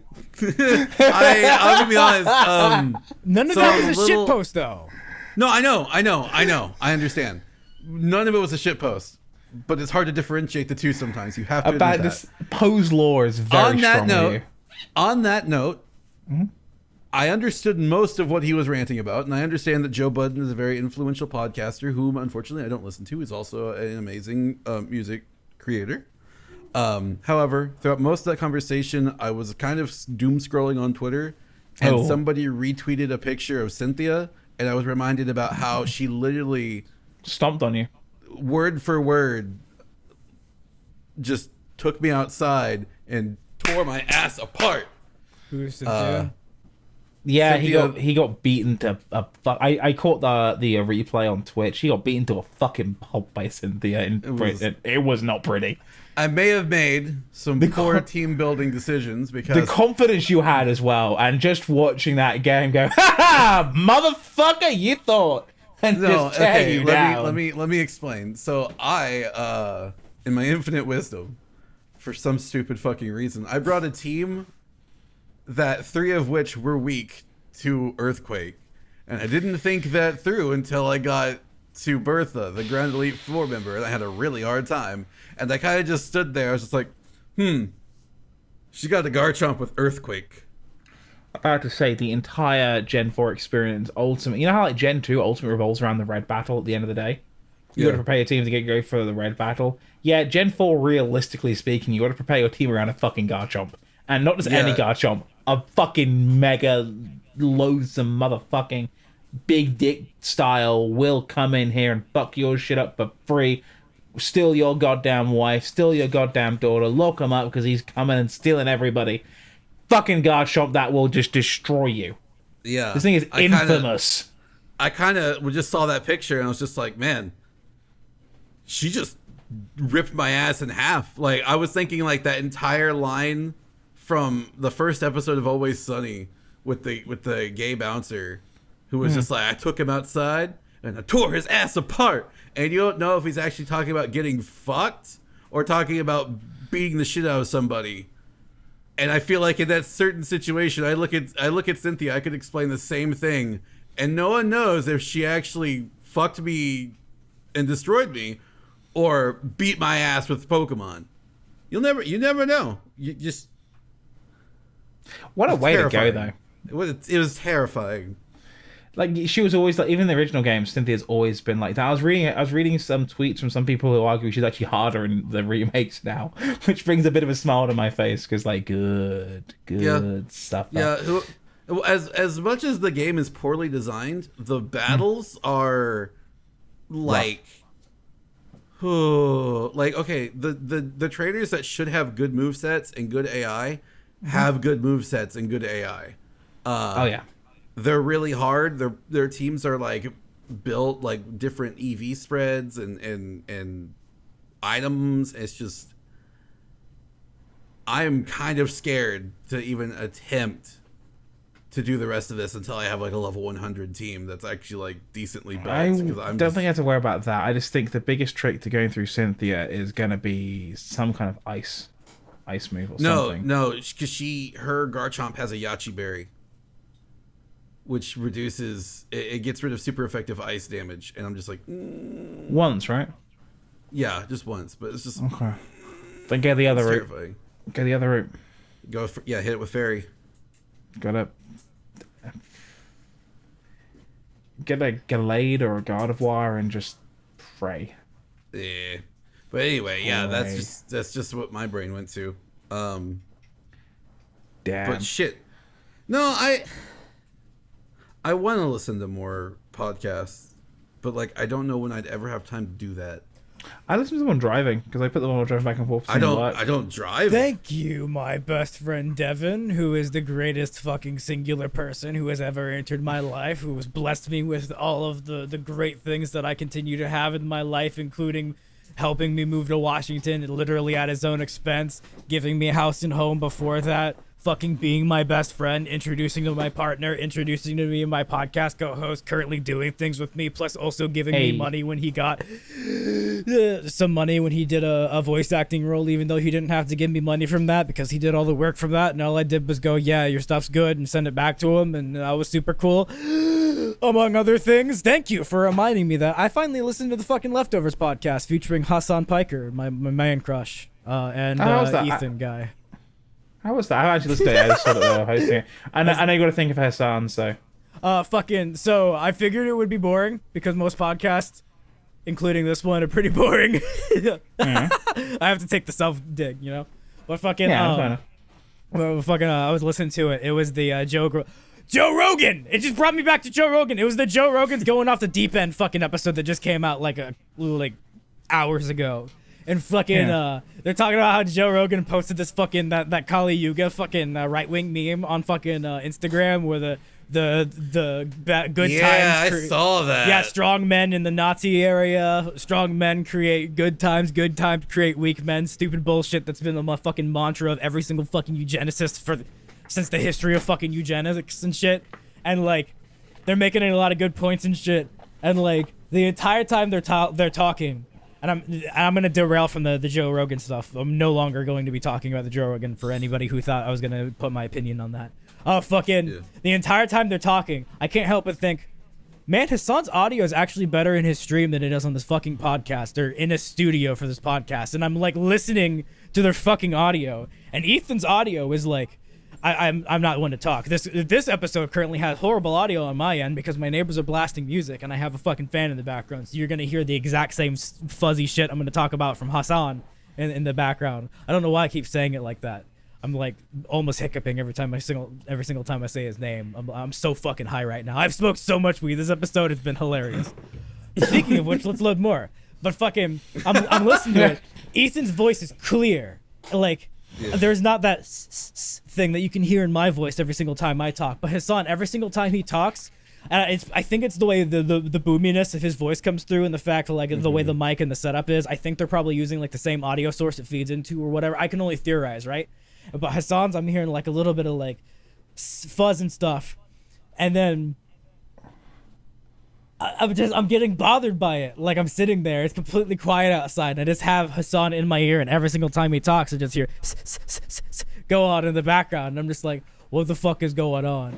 And then eventually they start talking about Harvey Weinstein's fucking dick, and I'm like, wait, what? I completely zoned out during the Joe Rogan shit. And they start going, yeah, this guy looks like Harvey Weinstein. And then like I had this website and fucking I got sued for it or something like that. And I'm like, yeah, Harvey Weinstein or whatever. What's up with Hassan's audio? And they go, Harvey Weinstein has a deformed penis. And I'm like, wait, what the fuck? And I suddenly stopped giving a shit about Hassan's audio because it took my autistic ass out of the fucking like over-analyzing the fucking audio portion of it. And I'm like, wait, what? And they're like, yeah, Harvey Weinstein has a mangled fucking dick. And apparently he had a bacterial infection that caused his penis to fucking rot. And he has a mangled fucking fleshed up fucking gross fucking dick. And now, all I've been thinking about all fucking day, and Devon is reintroduced into my brain, is Harvey Weinstein's gross rotting dick as he's trying to fucking like force me to touch his fucking like bumhole so I can fucking get a film role with him. And like suddenly, like fucking like jail's too good for this motherfucker. I thought I believed in rehabilitative justice, but I'm like, his gross penis touched people. He touched people with his gross rotting dick. No! It's even worse. Like it was always bad. I do not want anybody to think that I'm making light of his crimes. He deserved to be punished for his crimes. There is no rehabilitation at this point for everything Harvey Weinstein has done, and also he's too old really for that to be that effective. At this point, there's really only retributive. There's only retribution to be had in his justice, right? Yeah. But the fact that he has a mangled, fleshed up, fucking gross, fucking deformed, fucking penis on top of it, I'm gonna throw up. Well, on that topic, podcast I listen to, I actually listen to a couple of different ones on different varieties. Love you, I son. listen to. Sorry? I just wanted to say love you, son. Jesus Christ. I listen to any political podcasts. Like I used to listen to H3 pretty religiously, but like yeah, it just got to the point where it's like 4 a week, and that was like 3 hours long. I didn't have the fucking time. But like I like listening to here's a guilty confession. Guilty pleasure YouTube I like watching is Simply Now Logical, which I know Xander's partner has introduced him to recently. Christine and Ben's podcast is really, really good. I listen to it when it comes out. You know the Hollow Taco nail polish, the Moon Loves. I was showing some of their videos a while ago. Luna. Yeah, the that's what that is. Oh, okay. Yeah, that's the issue there. You'd really like them because they're really good at what they do. They're very down to earth and they're very funny, and they're very much prioritizing the right things rather than like points. They have a podcast. It's really good. It's kind of funny listening to them because it's mostly the Ben Power Hour. And then I also listen to... I put us on, I must admit. I listen to us on Spotify. Just because I want to listen to the audio quality, but also because, it's fun. I also listen to Trash Taste, which is a quote-unquote anime podcast, but it's not. It's just two Brits and an Aussie living in Australia. Adam. Yeah? Before you continue, I love you so much. All the things I said to Devon, minus the stuff that literally don't apply to you, because obviously you didn't introduce me to my partner or drive me to Washington or whatever, but like all of the love in much the same way. You reminded me the other point I want to make after we are done talking about podcasts. You said Ben. So you know what it's going to be about, but it's not really about him. It's a segue, but continue. Sorry. And I also listen to ESPN do a really good podcast. ESPN 8, the Ocho? Stuff. No, just the ESPN FC. The football stuff. Soccer stuff for Americans. They're a really good twice-a-week podcast called Gavin Jules, which is hosted by a French guy and an Italian-American guy who he was born in Italy, was raised there, lived in the States like 20 years, so he speaks English with a full American accent, but he just switches when he gets angry back into Italian, and they start arguing Italian and French. It's fucking great, because you got like a really thoroughbred Parisian guy, and like a guy, I think he's from Nolan, Italy, just going at it. It's great, a couple hours a week, it's great fun. A French person is committing crimes against a POC? I mean, they're both white, but... The person of carbonara. Oh, okay. Person of carbonara. Oh, speaking of French people, by the way, you're charcuterie or charcuterie. I can't even pronounce it myself. Charcuterie. I understand. I thought it was a French thing, but apparently I googled it after listening to the Mark episode. Apparently it's both a French and an Italian thing. But if you go in French, you get a lot more like room temperature warm cheeses, like brie. If you go to the Italian side of things, you get a lot more meats, like salamis and stuff like that. Fralian. The secret. What kind of proves that? The secret original society that the French and the Italians descended from, the Fralians. Yeah, the Romans. They invented charcuterie. To be fair, they probably did actually. But I think it's just kind of funny that like, the idea of like a cultural identity, realistically, particularly in Europe, is kind of bullshit because we kind of conquered each other and thrown each other off, and this, that, and the other, crossbred and cross-fought all for centuries. That like the idea of like nationality in Europe is kind of dumb. Like you look at like certain traditions, and even in England, like the whole Sunday roasting, whereas that's French as fuck. Then you look at like certain German traditions, like off the top of my head, Oktoberfest, and you realize that's just May Day, but in October. Like it's kind of funny in hindsight. It's really kind of funny. My point is racism bad. Racism. Thank you. Bad. Give me gold star and Nobel Peace Prize now. Well, see now that you asked for it, we know that since you're British, you don't mean it. See, okay. So you're from Turf Island, where everybody hates everybody who wants to just live a good life, right? I'm from Southampton, mate. Yeah, the Turf Islands. All right. The Uck. But fucking. Oh, you mean turf as in TERF? No, that's called. Mate. That's not me. That's Oxford. Oxford. But fucking. Oxford. So like, fuck Oxford. You're from the general fucking like, that area. So if you ask for a reward after saying an obvious thing, then we immediately go, sus. That guy is sus. Look at him, he's sus. And then we vent you. I've never played Amogus.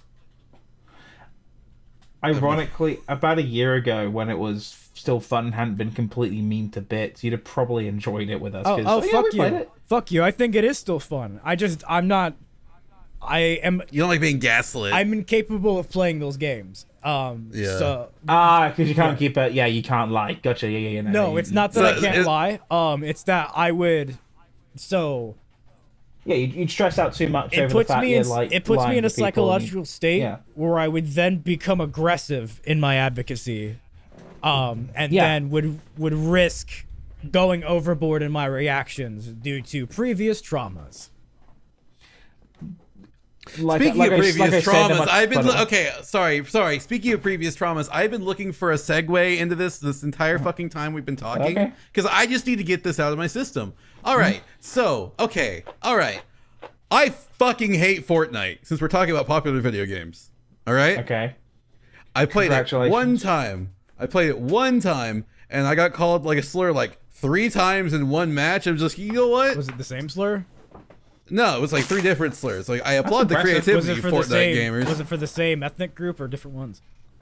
We're not gonna get into it because I don't want to get into it. Anyway, I got called like 3 different slurs. I got told my mom has syphilis and should die, and then the game was over. Like I stopped playing the game. I'm like, you know what? My first experience with Fortnite, and first impressions are very important.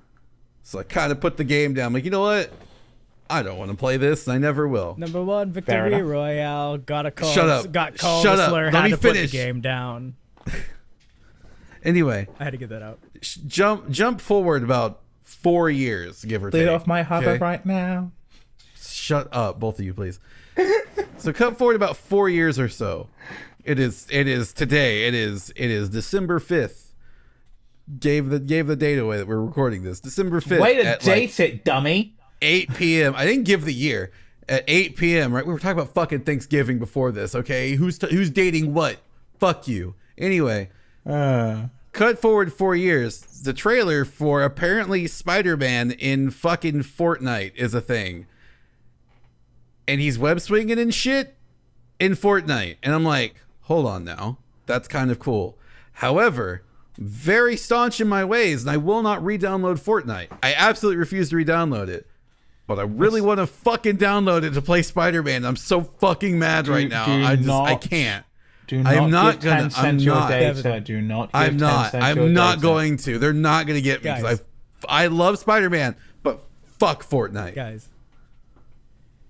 Number 1 victory royale. Spider-Man's in the game. He's got Devon now. I'm gonna download the game right now. Epic Store launcher. Download now. He's just right Can I now get my and now data 4 now? times. Send it to the CCP. Oh, You no. can't just keep saying Yes, I can. now is a rhyme, Yes, I can. guys. Yes, It's we can. lazy. Yes, we can. No, it's not No. lazy. No, okay. No, Found me and I'm Devin an get an argument infidel now. Me and Devin Going get an all the way argument to the now. gulag now. You can end your fucking stanzas with the exact same fucking word as a rhyme, so long as you interrhyme in the sentence structure, so that way you have other things rhyming that aren't the same word. I don't want to get in a fucking argument about rhyming, okay? Can we focus on the main point of this? I am The having main a point of dilemma this because is that I you're a do spider want. simp. I am and that absolutely you're a moral spider dilemma. sim. I literally own Devin. a fucking Spider-Man suit. Devin. I stare at Spider-Man every fucking day. Look, this is my pin I Actually, keep. wait. Under definition, be honest with us. Have you had sex in a Spider-Man suit? No, because I don't have a hole He's a from the spider simp. penis because He's I a don't want spider to simp. fucking ruin the only suit I have. Spider simp, sorry. By definition. No, okay. So, even if Devin had sex in the Spider-Man costume, he would still be a simp unless... Okay, there's 3 situations. The real Spider-Man somehow walked into our universe and had sex with Devin. He had sex with one of the Spider-Man actors, because that could technically count. Or he had sex with one of the Spider-Man writers while they were role-playing the perspective of Spider-Man. Those are the only 3 situations he would not be a simp. So he will always be a simp for Spider-Man because he will probably never be able to have one of those sexual situations. What if his wife roleplayed as Spider-Man for him? She wouldn't literally be Spider-Man. She has no authority for... Okay. Here's a way. Devin, I just designed a way where you're no longer a simp. So your wife is an amazing artist, right? And I would love for her to get a job where she is an artist for Spider-Man, right? If That'd she be cool. if she is able to draw Spider-Man at least one issue and then give input on at least one line of dialogue of Peter's, and then you have sex with her in the Spider-Man suit where she role plays Peter and you pretend she's Peter and not her name, I hate this conversation. then that's the fourth situation where you can fucking no longer be a simp because you've had sex with somebody who has the authority to be the mentality of Peter Parker. You're welcome. Hire my man's wife, please. Oh no.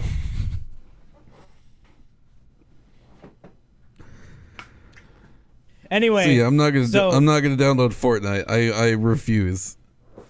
Spider simp does it's whatever. like how I really want Spider Kingdom simp Hearts does. on PC, but it's on the Epic Store launcher, and I hate Steam. Yeah. Okay, real quick, I don't hate the Epic Store launcher because it spies on me, or because China bad, or because I hate Epic Games, or any of that shit.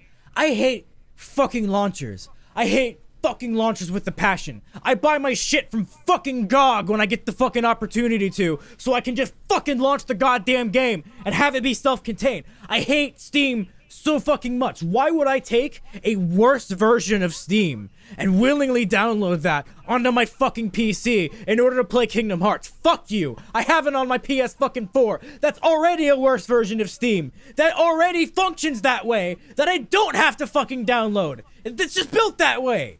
There's a justification for it on that shitty fucking piece of shit, because it's a goddamn PS4. I shouldn't have to fucking download a goddamn launcher to fucking play my goddamn spiky-haired anime boy with Disney game. Fuck you, What gets Square! me as well about the Epic... What gets me as well with the Epic Games Kingdom Hearts is that they were charging, like, way more than it was on any other platform. Yeah. It was so dumb. And they're It like, was just the reason it's on why? the Epic Store platform is because Epic Games literally financed it. I'm like, great, cool. Then why are you charging full fucking price? Right. Square fucking sucks. I'm sorry. I have to call them out because I call everybody that I enjoy or don't out. But Square fucking sucks as much as everybody else does. We just don't know about how bad they suck yet. On that thought, so the Game Awards are coming up. No, they're and not. They're like No, so They're the not? Game Awards. So Jeff Keighley unfortunately was murdered by a fucking So you know how pandas are going extinct, right? This requires a little backstory. So you know how pandas are going extinct, right? Yeah, everyone does that. I was gonna get a serious point, but here we go. So in captivity, we have increasingly encouraged pandas to breed, up to the point where, unfortunately, we have too many pandas in a specific area. So we got them on a trailer, ready to transport them over, because we were opening a new panda, not reservatory, preserve?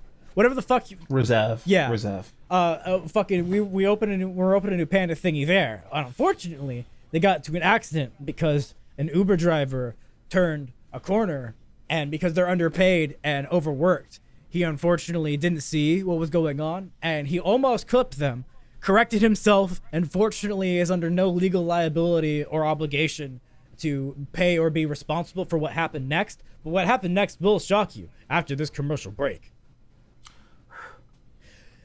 Back from the commercial break, fucking...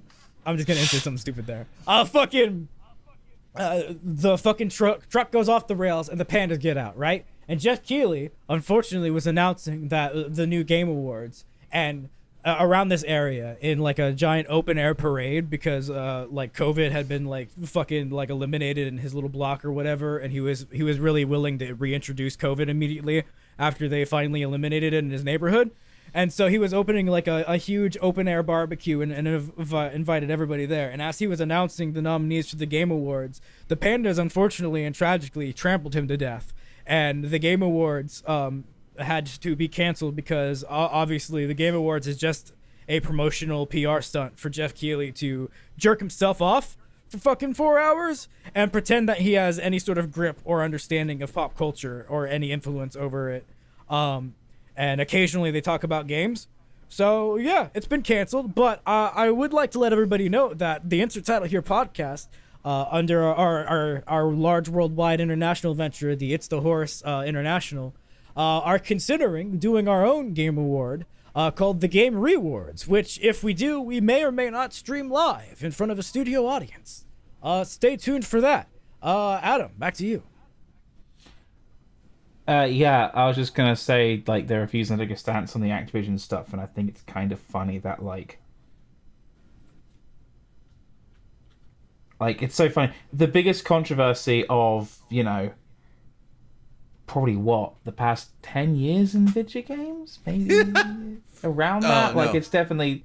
What do you... Is there a controversy you can think of? I think No, the only time I can think of something like this... Sorry. No, go ahead. Because I'm about to shitpost, and it's related to this. It just cracks me up. The only thing I can think of that was, like, close to this bad was, like, I mean, the last 10 years is, like, Gamergate, and then before then, the only thing I think was this bad is, like, Jeff Gerstmann Giant Bomb stuff. Like, we're talking, like, this level of, you know... Ubisoft. In the industry, like a big boom in the industry. Yeah, oh, Ubisoft. Sorry. Wow, how did I? I'm so sorry. Everybody forgets. So sorry. Before we go on, everybody forgets Ubisoft. So sorry. And it's designed that way that everybody's supposed to fucking forget Ubisoft because the way we fucking cover fucking games and fucking games media in our fucking journalism is so fucking irresponsible and fucking corporate and profit driven that we just conveniently fucking forget that real actual people fucking died because of these fucking people.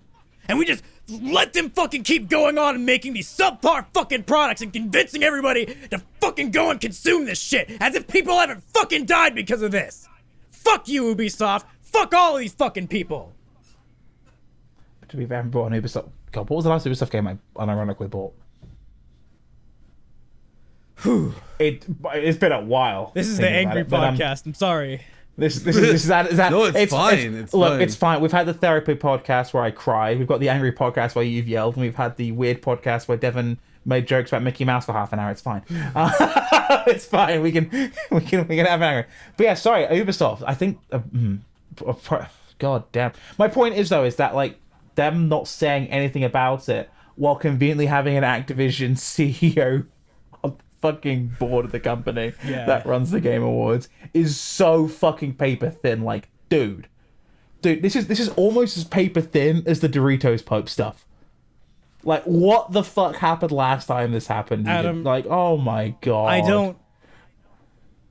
I'm gonna have to open the can. I don't understand the Doritos Pope meme. Oh, I can do that for you. So basically, there was this thing. This is a few years ago now. I believe it was around the launch of Halo ODST or Reach. It was one of the later 360 Halo games. It might have been Halo 4. Don't quote me on that. In which now Jeff Gerstmann appears to do a supposed interview for IGN, right? And you know he's like trying to be impartial the whole way through it, and he's trying very much to be, you know, objective and all this other stuff without basically acting as a promo piece for the companies. While he's doing this, on both sides of him are a gigantic signs for Mountain Dew and for Doritos plastered with Halo stuff. I mean, just fucking plastered. Like, and it was just the most bullshit fluff piece. You know, I'm clearly not a real journalist. I'm just being set up here to ask questions about the game and ignoring any niggling complaints because Mountain Dew and Doritos are paying for this entire thing. And it became a meme because the whole thing was so stupid and because of this still where he's waiting for the camera to go to start rolling, where he stood staring at the camera like this. And people just photoshopped the giant Dorito on his head, so he became the Dorito Pope. He had like a Pope hat made out of Dorito. But yeah, the whole thing was intentionally making fun of games. This whole thing predates even like Gamergate and that sort of stuff. Like, it's people were making fun of games journalists long before that whole mess. So like it was kind of one of the first bigger ones post Jeff Gerstmann Giant Bomb, if that makes any sense, because it made a lot of people kind of question the relationship between sponsors, publishers, and then the gaming press, which, as we all know, is pretty fucked up. And fuck IGN. Fuck all these goddamn fucking journalists, dude. Oh yeah, fuck all of them, like, but for that particular incident, fuck IGN, because it was so fucking bad. The fact that... And they tried to double down on it too, it was so bad. The fact that they still act as fucking corporate mouthpieces, while also hosting the fucking articles that expose the fucking goddamn industry for what it does, is fucking the most disgusting shit. Let me fucking tell any goddamn dumbass listening to this fucking thing right now who fucking like disagrees with the fucking like the idea of stopping fucking buying from these fucking companies when this shit comes out. Let me fucking inform you right now, motherfucker. I don't buy fucking Ubisoft shit. I don't buy fucking Activision Blizzard shit. I don't buy shit from any of these fucking companies that have fucking credible allegations that fucking came out of them. And it fucking works if all of you motherfuckers fall in fucking line and do the same shit. It doesn't fucking hurt the workers more to fucking not consume this goddamn product because they get paid a flat fucking rate, motherfucker, for their shit. They don't get bonuses unless it's outwardly stated in their fucking contract. They don't get more if it performs better. There's no fucking incentive for you to go and fucking buy this shit. They're not at risk. They're gonna get fucking laid off whether it's successful or not. They're actually more likely to get fucking laid off if it's successful because that's how fucking shareholders make their fucking money. And I'm talking about fucking stop playing their fucking free-to-play games too. Because engagement fucking counts as revenue for them. It doesn't fucking matter if you're actually paying money for this shit or not. Because the shareholders who know what the fuck are happening at these companies, and trust me, they fucking know. They receive the reports and they fucking know everything that happens there. They make their fucking money off of this shit. They make the dividends off the fucking playtime, whether you're paying money or not. So you got a fucking full run stop. And if you don't care about this shit, then fine. But stop fucking defending these people and stop acting like you do. Shut the fuck up, get the fuck out of the way, and sit the fuck down. To kind of back up what Dan was saying as well, they're more likely to be fired if it is successful. Case in point, Western Zampala, Infinity Ward, Modern Warfare 2, and the whole legal drama that ensued. Which Activision lost. Well, they settled out of court, but they knew they were going to get absolutely fucking destroyed. No, I was. Yeah, you guys went in a completely different direction for what I was going to go ahead and say, because all I was just going to say was the whole thing with the Game Awards, him not picking a side, and we just branched off into something way off there, was the fact that he won't take a side on this, but he'll defend Kojima, and like, he throws a fit over Kojima not being able to come, and it's just. Do you know why? I saw. Well, no, but no. Before we go any further, I saw a tweet where someone was like, it's like now imagine that woman was Kojima. And Jeff's face is like women, plural. Yeah, but actually, because Konami haven't got it on the board, and Activision do. That's all it fucking is. Activision want the whole thing sort of the rug, same way Ubisoft do. And I apologize for forgetting Ubisoft. I think what it is, the reason why the Ubisoft one slipped my mind is just because the Activision one has been not just in like gaming press, but all over even normal press. Like, I remember reading about it. It was on the BBC, and like I was watching a breakdown on the BBC World Service about it. Like, it got that big because the state of California is involved, like going through these allegations and complaints, and legal action has come and is continuing to come. Like, it's completely fucking like, oh my god, it goes way deeper than you thought it was. I had to smoke the compound. Like, it's kind of scary. It's fine. It's kind of scary when like. Jesus Christ. But yeah, in all seriousness, I actually cannot think of the last time I bought an Activision game. Or an Ubisoft game, now I think about it. Like brand new, I have not really played... So the last Activision Blizzard game I bought was Overwatch. That was like back in 2017. Maybe Destiny in like 2015. Yeah. Me and my wife, we were playing a lot of Overwatch, and all this stuff happened with the Free Hong Kong movement that started this shit for me, personally. Yeah. That's when I stopped playing Overwatch. I spent significantly less time playing Overwatch because I was just kind of like, I don't like this company anymore. The game is fun. I like the characters. I have fun with it, but... Oh, they renamed your character as well? Yeah, they renamed my main. I'm not going to talk about that because that's like it's... Woman hating Cole Cassidy.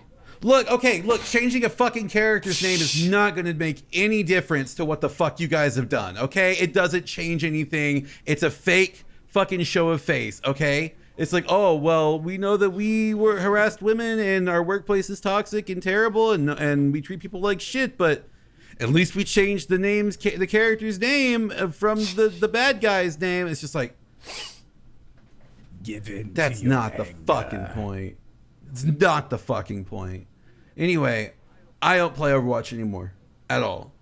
I haven't touched it in a while, and it sucks because my wife, she stopped playing it recently too, but like me and her, it's just kind of our go-to game to play, just to have fun with, like, to turn our brains off and just play.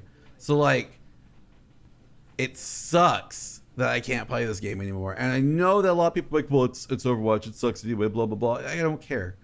Taste is subjective, okay? I had fun with it, and I'm really upset that I just can't play this anymore because my morals, I can't do it anymore. You know, I can't forgive this company. I also can't continue to like call out this company and then still support it by playing the game. You know, if it was any other game that didn't track my engagement or track my playtime, then yeah, that'd be great. I might still play it. I wouldn't buy it new, but I would maybe play it. But I'm not gonna like continue to do this. Like, now that I know that that's how they get their support, that's where they get their money from. It's just like, I'm not gonna do it anymore. See, sorry. Go ahead. I think for me, for Activision, it was actually like 2010, like a lot, it's got 11 years ago now. And this is going to be a very specific thing to Britland. Basically, Kotick got greedy and decided that he wanted to try and raise the price of video games. And Activision decided they were going to, for the record, the price for an average video game back home is £40. For a brand new launch day video game, is £40, right? Which at the time translated to roughly $60. I'm not sure what it is anymore. It might be around the same, it might not be. Point is, they tried raising the game price up to £55 for Modern Warfare 2, and I went, fuck that. And Kotick made some really odd comments about, like, oh, we've got to make our money back, and oh, this, that, and the other. And it was very paper thin. It was because the pound was very strong at that time, and £55 was close to, like, $80. It was basically extortion. It got so bad for a boycott for pre-orders that a bunch of retailers slashed the price on launch day down to about £25, £20. Just for launch day to try and get sales out. Like, it got that bad. I stuck to my guns. I didn't buy an Activision game for like 5 odd years, and then somebody bought me a copy of Destiny. I played it, and then I was kind of like, whatever. I just haven't really bought an Activision game. To be fair with you, though, like, I'm not really the target audience for Call of Duty, so it doesn't really make any sense. Same for Ubisoft. Like, I think I've played Assassin's Creed. Like, I fucking hate Assassin's Creed. Well, I feel bad because I did. Assassin's Creed.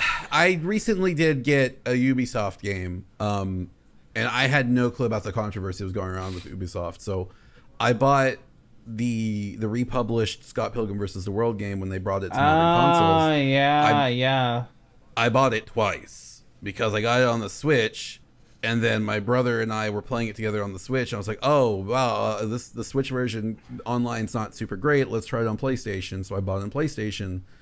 So I've got 2 copies of it now. And I did not realize all the shit was going on with Ubisoft. And Xander hit me in the side of the head with a baseball bat with it after the fact. I was like, bro. Okay. Scott Pilgrim vs. the World, the game, is one of my favorite fucking video games of all time. Yeah, same. I got it on launch day on the PS3 and played it so much that I was on top of the fucking leaderboards for overall score on PSN for 4 straight fucking months.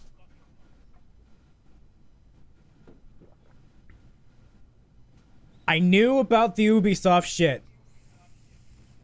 before this shit was announced. And I have been vocal about this shit everywhere I am.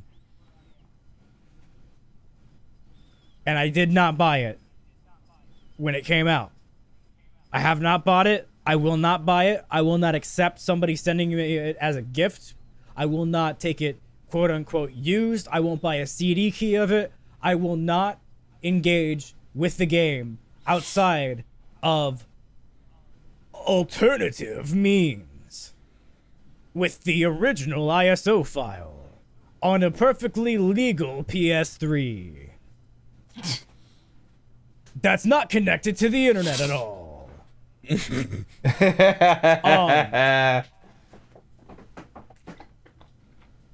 But I'm also not at all surprised nor mad at Devon for buying it or being unaware of the controversy. Because, as I said earlier, the corporate-driven games journalism media, or whatever the fuck you want to call them and shit, are incentivized to not tell you about that and to push that under the rug in their marketing. Yeah, at least we forget Jason Schreier of Kotaku knew about this shit. He blocked me. Well, he's a fucking pussy. Don't worry about him. Yeah, he knew about it. He knew about it and didn't say a damn thing. It wasn't until the state of California getting involved that it hit major press. Then they got forced to talk about it. And he say he was still like verifying shit or something in his defense or whatever. Oh no, he knew. He knew ex-employees who left to win legal action with Activision at the time. I know he. He just, I know he refused to take a side. I know he had a defense for whatever reason. I just want to. Yeah, and it was completely paper fucking thin because literally one of his supposed best friends was in the middle of suing Activision quite successfully for this stuff. It was beyond paper fucking thing. These people are absolute fucking ghouls. Oh. Like, I make fun of them for being bad at their jobs and clearly not enjoying what they do, but this is just beyond that. Like, I know he's done a lot of good as far as, like, the fucking Bioware exposés and shit done, but, like, you don't move to Bloomberg for no reason. Yeah. And, gee, it's almost like you didn't have a personal stake in EA, but you had a personal stake in Activision or something. But that's another fucking story. We're not gonna do slander or libel on this podcast. Nope. Uh, But anyway, yeah, no, I just felt bad because I was like, oh fuck, I bought this twice, and then it's just like, then I knew about it, and I felt bad. But I haven't downloaded it since, or I haven't bought another copy. Not that I can. I've only got 2 consoles, technically 3, but neither here nor there. I mean, it's one of my favorite games too. It's a fun beat 'em up, but it's just like, man, could be less. You could have bought an NFT of it. I could have. Jesus fucking Bring Christ. this full circle. Jesus fucking Christ. You know what? Even more full circle. Let's head back to something. Speaking of hitting people over the head with baseball bats, Xander. There's a cowgirl and a literal, not like a cowgirl cowboy hat sort of thing, but a cowgirl, like a girl who is part like she's a cow person in the new Fire Emblem Heroes update. And I want to have sex with her. Does that make me a furry? Yes. You're okay, then I guess I'm a furry. okay. Devon confirmed for furry. Speaking of Devon being a furry, you know that Ben thing I was gonna bring up earlier? I just remembered it. Go ahead. What's the Ben thing? Everyone knows Raycons fucking suck. Yes. Here's another reason why to never fucking buy Raycons. They sponsor Ben Shapiro. Oh, that is correct. They do sponsor Ben Shabibo. I kind of have it's like second, third hand. It's like, what's going on with this? Benny Boy Shabibo fucking does ad reads for Raycon. That sucks. I will never fucking accept a sponsorship from this motherfucking company. Wasn't going to be to begin with. We've already talked about this before, but oh boy. Next thing you know, fucking what's his name? Something Walsh or whatever that fucking cuck ass bitch name is. Fucking will be like, oh, I'm supporting our stupid fucking cultural bullshit today. Fucking Raycon. Yeah. Mary Lee Walsh, the mayor of Quickville. Huh? Don't worry about it. I don't know enough about the Quickville lore to have a comment on that one. Don't worry about it. Don't worry about it. Oh, fuck. You just reminded me of everything that just happened with them and No! Don't worry about it. Don't worry about it. Don't worry about it. But speaking of which, I got followed by like an Auto Blow supplier recently on Twitter, and I'm just kind of like, yo, email me. Oh, actually, remember the deal? $500 each. We'll do it. $1,500. Autoblow. If in you're listening, I think I got the email address wrong on the previous episode. No, it was correct. It's thehorsepod@gmail.com. Okay, no, I was right. Okay, Autoblow. I'm looking at my inbox right now. I'm looking at the inbox right now. Where are you, babe? Where are you, babe? Auto Blow 5,000. We'll do it like the whole, fucking, was it Dollar Shave Club used to be the big one people used to do? Actually, what was I watching recently? I was watching something recently, and like for the first time in what must have been like, oh my god, like 4 years, I had an Audible ad. Wow. And I'm like, holy shit. Okay, the only one of those ads that I have ever like actually seen and wanted to try and did, and it turned out well, was Trade Coffee.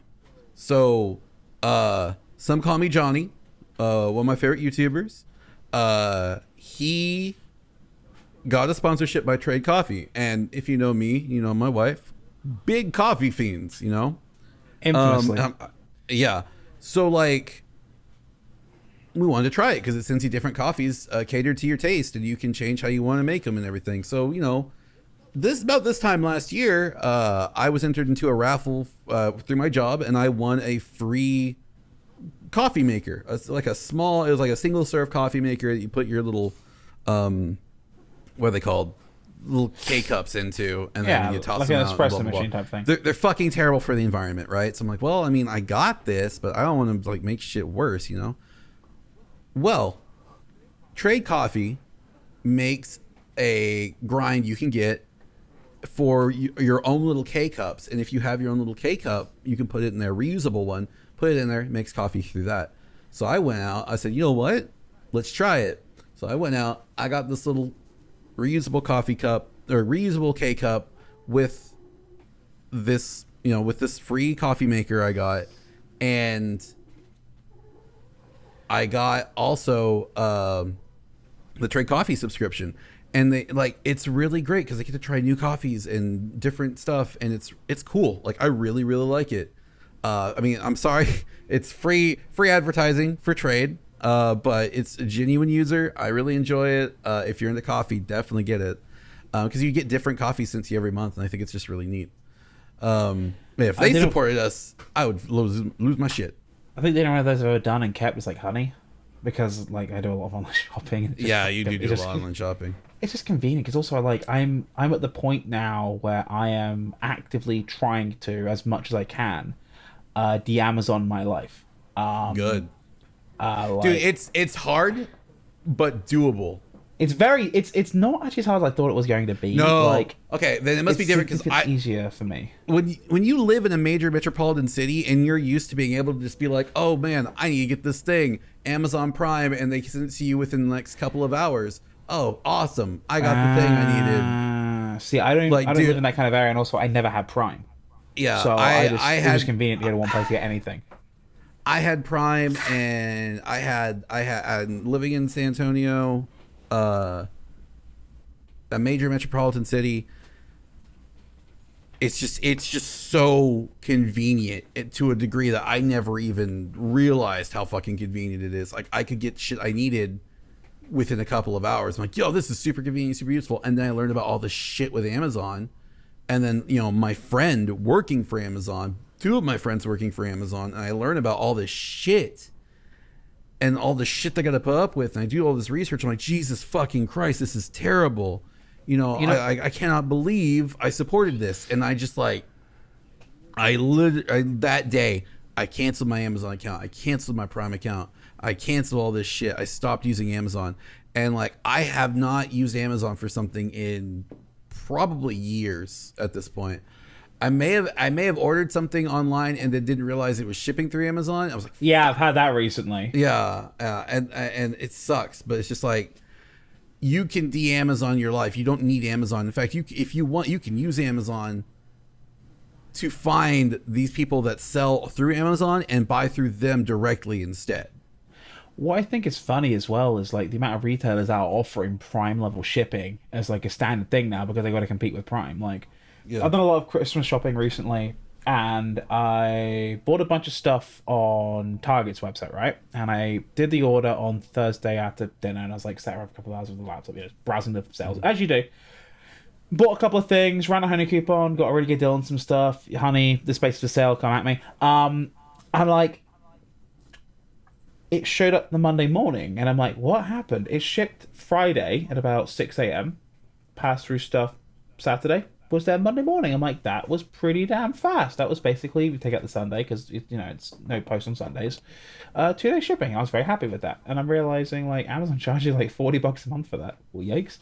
But yeah, I was just like, nah, you can easily do it. Like, if you need books, you got Barnes & Noble. If you need if you need pet stuff, Chewy.com, which is apparently is very, very highly rated as a place to work, apparently.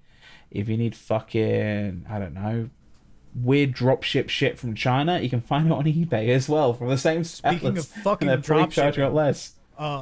Here's a note to all sellers on third-party websites or marketplaces. If I buy a fucking product from you, and it arrives in fucking Amazon Prime packaging, and you fucking drop shipped full of goddamn Amazon Prime fucking package to my house with an upcharge, I'm going to not only get my goddamn money back from you, I'm going to report you to the fucking marketplace, and I'm keeping the fucking product on top of it. Bitch! I had that recently. I bought a bunch of protectors for Game Boy boxes. And, like, I bought it on eBay. Arrives in Amazon packaging, and is like, there's the Amazon van outside of our house, and Liz is like, did you want anything on Amazon? And I'm like, no. Yeah. And they drop something off at our house. I pick it up, I'm like, what They is don't this? even have the fucking... It's making me They don't even have the fucking courtesy what the fuck? of sending it to their own fucking house and changing the packaging. They literally just put your address on their fucking Amazon account with Prime and ship it to you. And they upcharge you for a thing they got for cheaper. It was free shipping. It was free. It was, the worst part was, it was like a first party product they made themselves. It was I'll throw them out there. It was Malco, the people who make the game box protectors. These are Malco branded game box protectors. They are their official ones. I guess they just have them at the warehouse. Yeah. Okay. There is a distinction there. In that particular case, they didn't drop ship an Amazon product to you. They are using Amazon's warehouse facilities, and they default to using those kind of packages and boxes. So, yeah, that one's a bit different.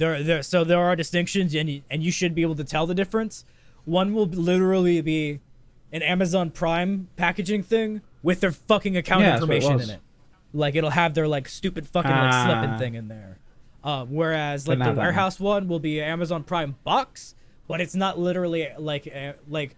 So Amazon's delivering it, and it's fulfilled by Amazon. So it's still shady. It's still something I wish it would be disclosed, because Amazon's still making money off of that. And I still don't like that shit. But it's not the same as, like, literally drop shipping Prime things. So, like, when I got my last, like, English edition Digivice, I got it on eBay for fucking $21 when it was $17 on fucking, on Amazon. And the motherfucker literally fucking bought the $17 thing on Amazon and shipped it to my house with his Amazon Prime. Ooh, that's fucked. And then had the nerve to go, hey, could you give me some feedback? Oh, I'll give you some feedback, bitch. I'll get my money back from you. I'll get you banned from this fucking marketplace for committing a fucking violation of the terms of service. And, guess what? That fucking Digivice is still sitting right here, bitch. Huh? Yeah, it was fucking weird, because I was like, why is the Amazon? Because the poor Amazon person is completely lost. Has no idea where they are. Like, look at the house numbers and find it's our house and drop it off. And I'm like, did you buy anything on that? No, did I? No. I hate they have to use it for stuff back in the UK though, because like, ugh, I really fucking hate that. But yeah, the most I can get away with saying on this podcast is Amazon is the enemy. Without any exaggeration, Amazon is the enemy. It's kind of funny how you can de-Amazon your life quite easily. Like, it's a lot easier than you realize. I don't think people quite realize how easy it is. You know, electronic stuff, CDs, DVDs, whatever, get a Best Buy, get a fucking... Yeah. I understand missing out on the convenience of not having to go to the store to get the same day service and all that other stuff, and not having to wait and all that, and how people with disabilities are at a disproportionate advantage here in that having to wait on certain things could either cost them their livelihood, their own like health, or other things like that. And that Amazon specifically targets these people in a vicious fucking gross fucking campaign where they accept fucking government assistance and disability stipends and shit directly for this shit, and like advertise, hey, you can use your EBT here and all this shit. Ooh. But like, outside of those circumstances, you're just sacrificing convenience. You don't need this thing.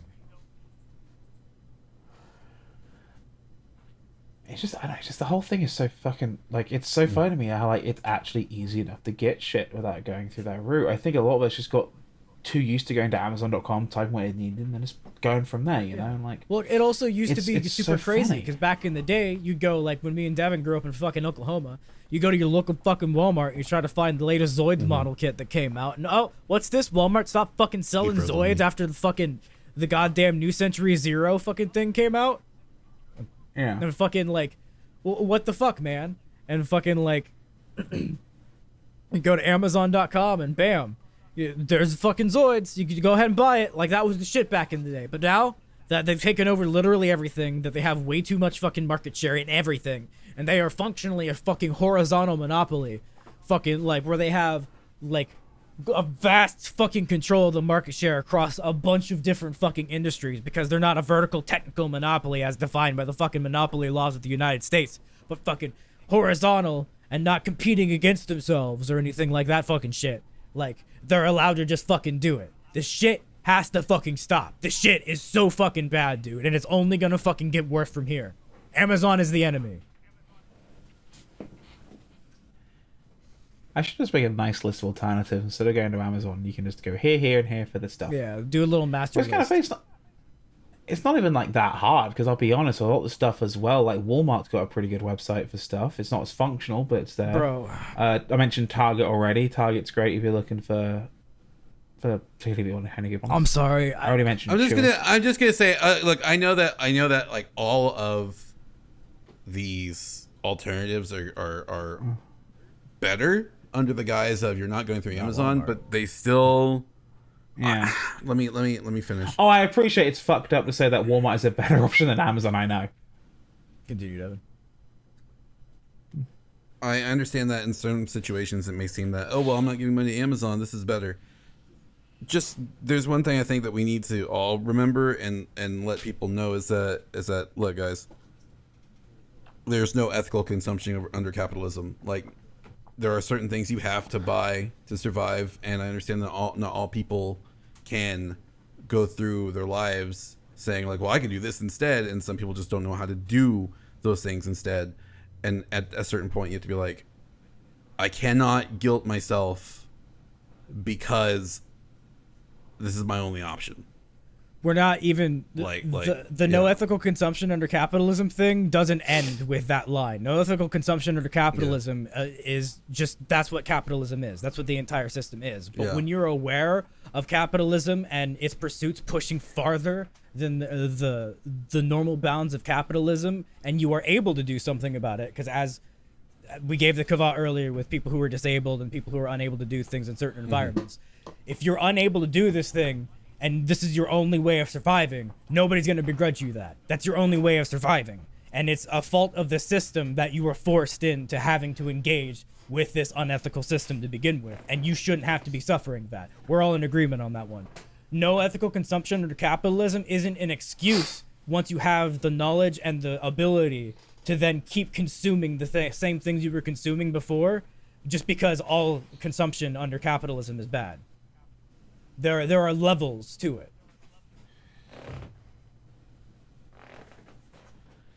Holy shit, we're at 2 hours. What the fuck?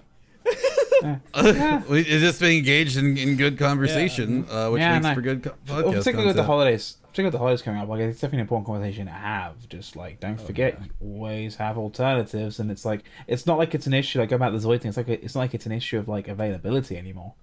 Because you can always go to other stores and get this stuff. If you're in the UK and in Zoids, go to Forbidden Planet. Yeah, and like, particularly in this case, if you go to Amazon for Zoids, I feel very sorry for you because you're gonna pay a huge markup for stuff that you could just import from japan.co.jp, not sponsored, and Hashtag could be the spaces for sale. Oh, okay. Honestly, from Japan, I'm gonna put you in the tag because I'm a little bitch like that. I'm a little slut for fucking capitalism because, like Devon said, there's no ethical consumption and babies gotta consume. I don't think From Japan's committed any gross atrocities yet. Reach out, sponsor us. Fuck yeah, I love you guys. I use your service. I'm a little slut. I'm a little capitalism slut right now because I have to engage in the system. Give me the money. Give me the money. Hashtag not sponsored yet. But fucking, you can go to like services like From Japan or like Elliot from the Retro Future likes to talk about Sendico and stuff like that. Like, there's other things that you can buy, like Zoids and stuff, for way cheaper and import them from like their native countries and stuff. And that's not engaging with Amazon and stuff. So like, if you go on Amazon for Zoids, I feel sorry. You're gonna get a huge markup. eBay too. Don't go on eBay. Well, it depends. You can go on eBay and find like 90s stuff. You might find it really dirt cheap and like a lot, but do be careful on eBay. Yeah, but like Zoid specifically had this weird markup that happened a couple years back. Oh, don't get me started on Zoids. We're already at 2 hours. Fucking, they had this weird markup a while back when I started recollecting them after I got out of homelessness and started getting my life back together and shit, because I'm a spiteful asshole and all of my Zoids got broken and or thrown away by my parents or like my sister growing up or whatever through either very accident or on purpose like events. because not all of them were intentional. We got to give credit where credit's due. And I was like, you know what? No, fuck it. I'm an adult now. I want all this shit back. So I bought all of my Zoids back, and I bought them all like either new in box or like deconstructed, so I could build them again. And like, there's this trend on eBay specifically, where eBay American sellers will charge $80 for a Berserk Fury, which is like that fucking the white T-Rex with the little like fucking like fucking like saw drill things on its back, and there's like the fucking the cannon out of its mouth. It's super cool. And fucking like, but then you go on From Japan and a brand new in-box like 1996 fucking Berserk Fury is $20 fucking, and with the shipping that you can get internationally, you're gonna spend 30 to 40 total. It's like that for video games as well, like particularly for my stuff. Like I imported it earlier this year, a copy of Pokemon Yellow from Japan, like a Japanese in-box copy. The whole thing cost me like $25. Yeah.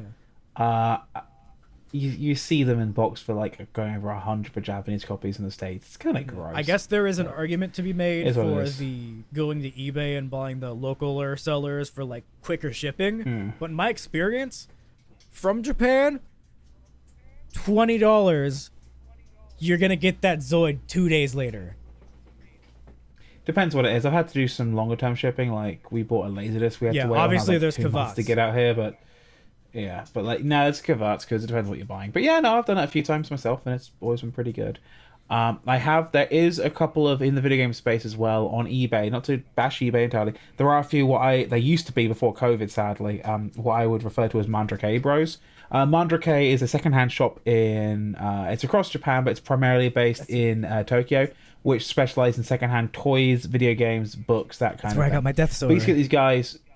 Hey, so you see these guys who go through different Mandrakes, who some of them actually worked at them, some actually stores listing items on eBay, but they just go through and they pick up the stuff, and they might sell a small upmark on there for you, but it was like a couple of dollars just basically to cover the shipping cost, and then like a 10% upmark for themselves. But it was always pretty reasonable. They're looking for 1 or 2 items. Like I got my Pokemon Green for like less than $10 that way.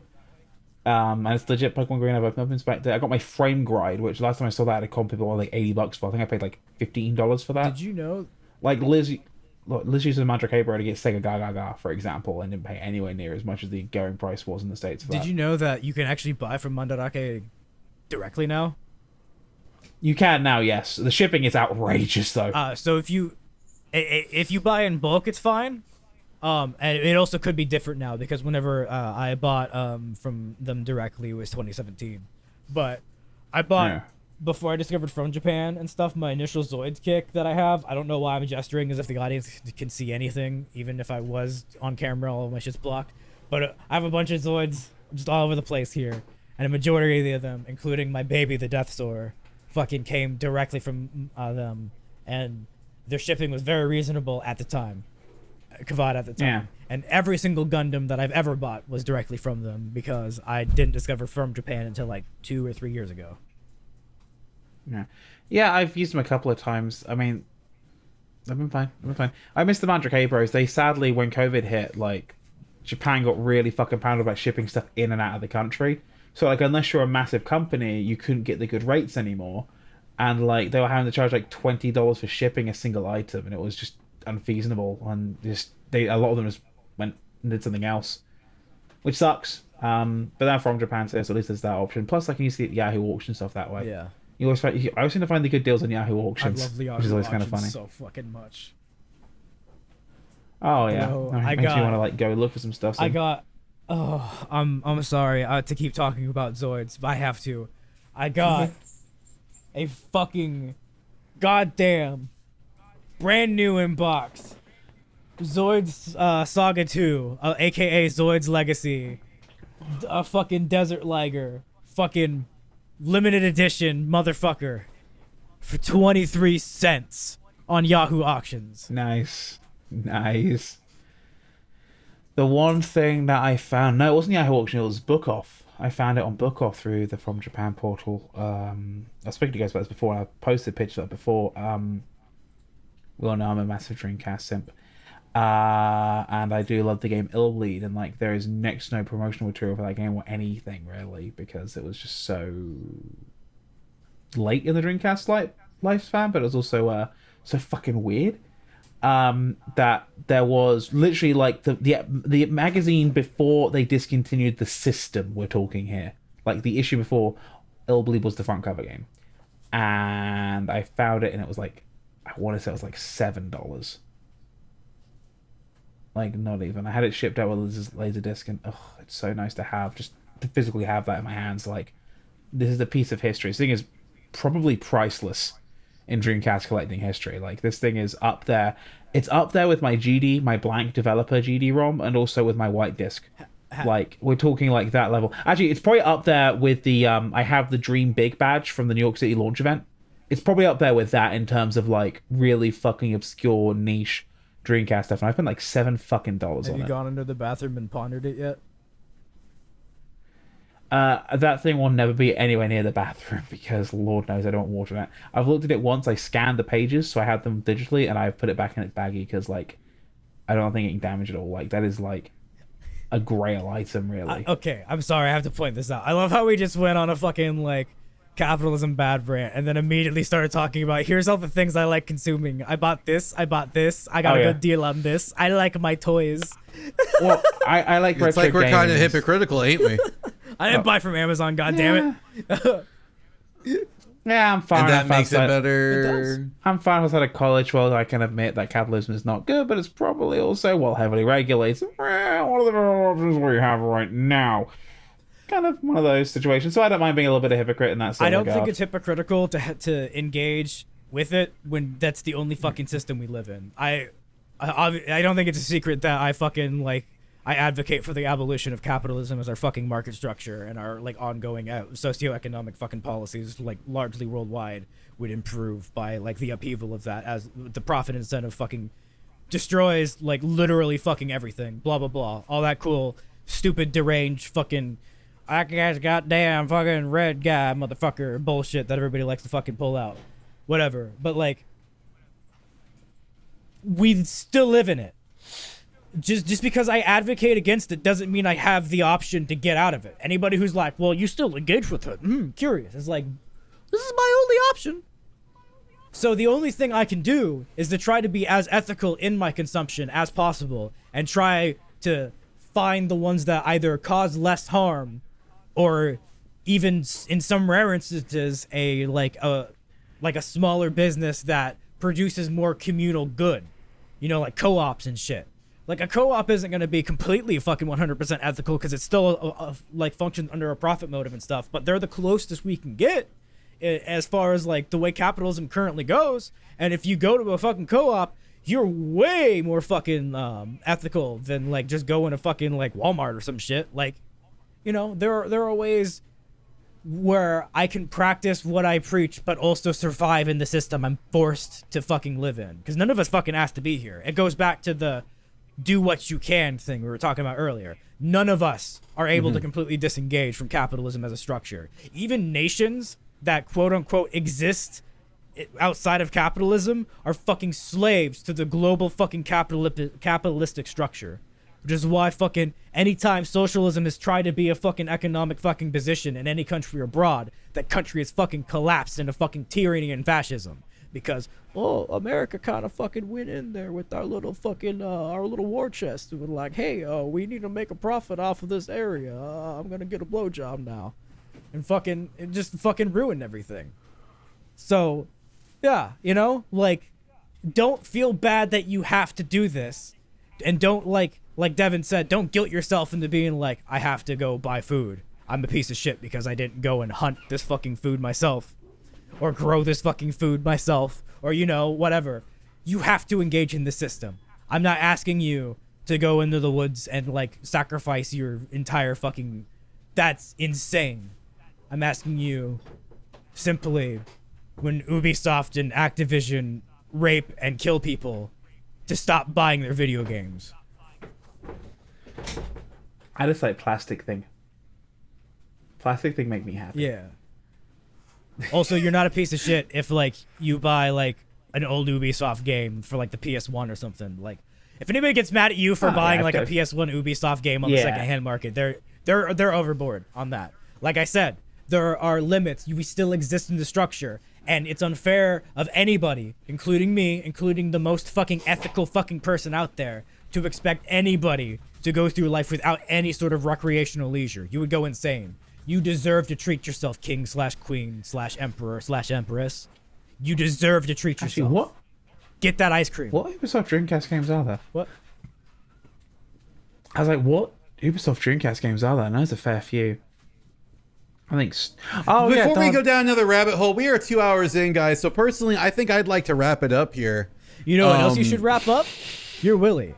Your penis. Make sure you wear a condom, kids, because if you have sex without using a condom, you'll probably get like an STD or an unwanted pregnancy. And good God, we don't want to go down the rabbit hole about like abortion. Okay, not right now. This has been insert title here on Devon VO. Shit. You can check him out on twitch.tv/DevonVO, twitter.com/DevonVO. Check out Adam at youtube.com/technicalcakemix. Also on Twitter at twitter.com/techcakemix. You can check me out, Sataharo, in the links below. I'm not going to show my own stuff because you can read it, bitch. If you actually gave a shit about this, you'd be down in the fucking goddamn description clicking our goddamn links, bitch. Thank you for spending this 2 hours and 15 minutes with us, bitch. I love you, bitch. Bye, bitch. Bye, bitch. Love you, bitch. And I'm going to stop loving you.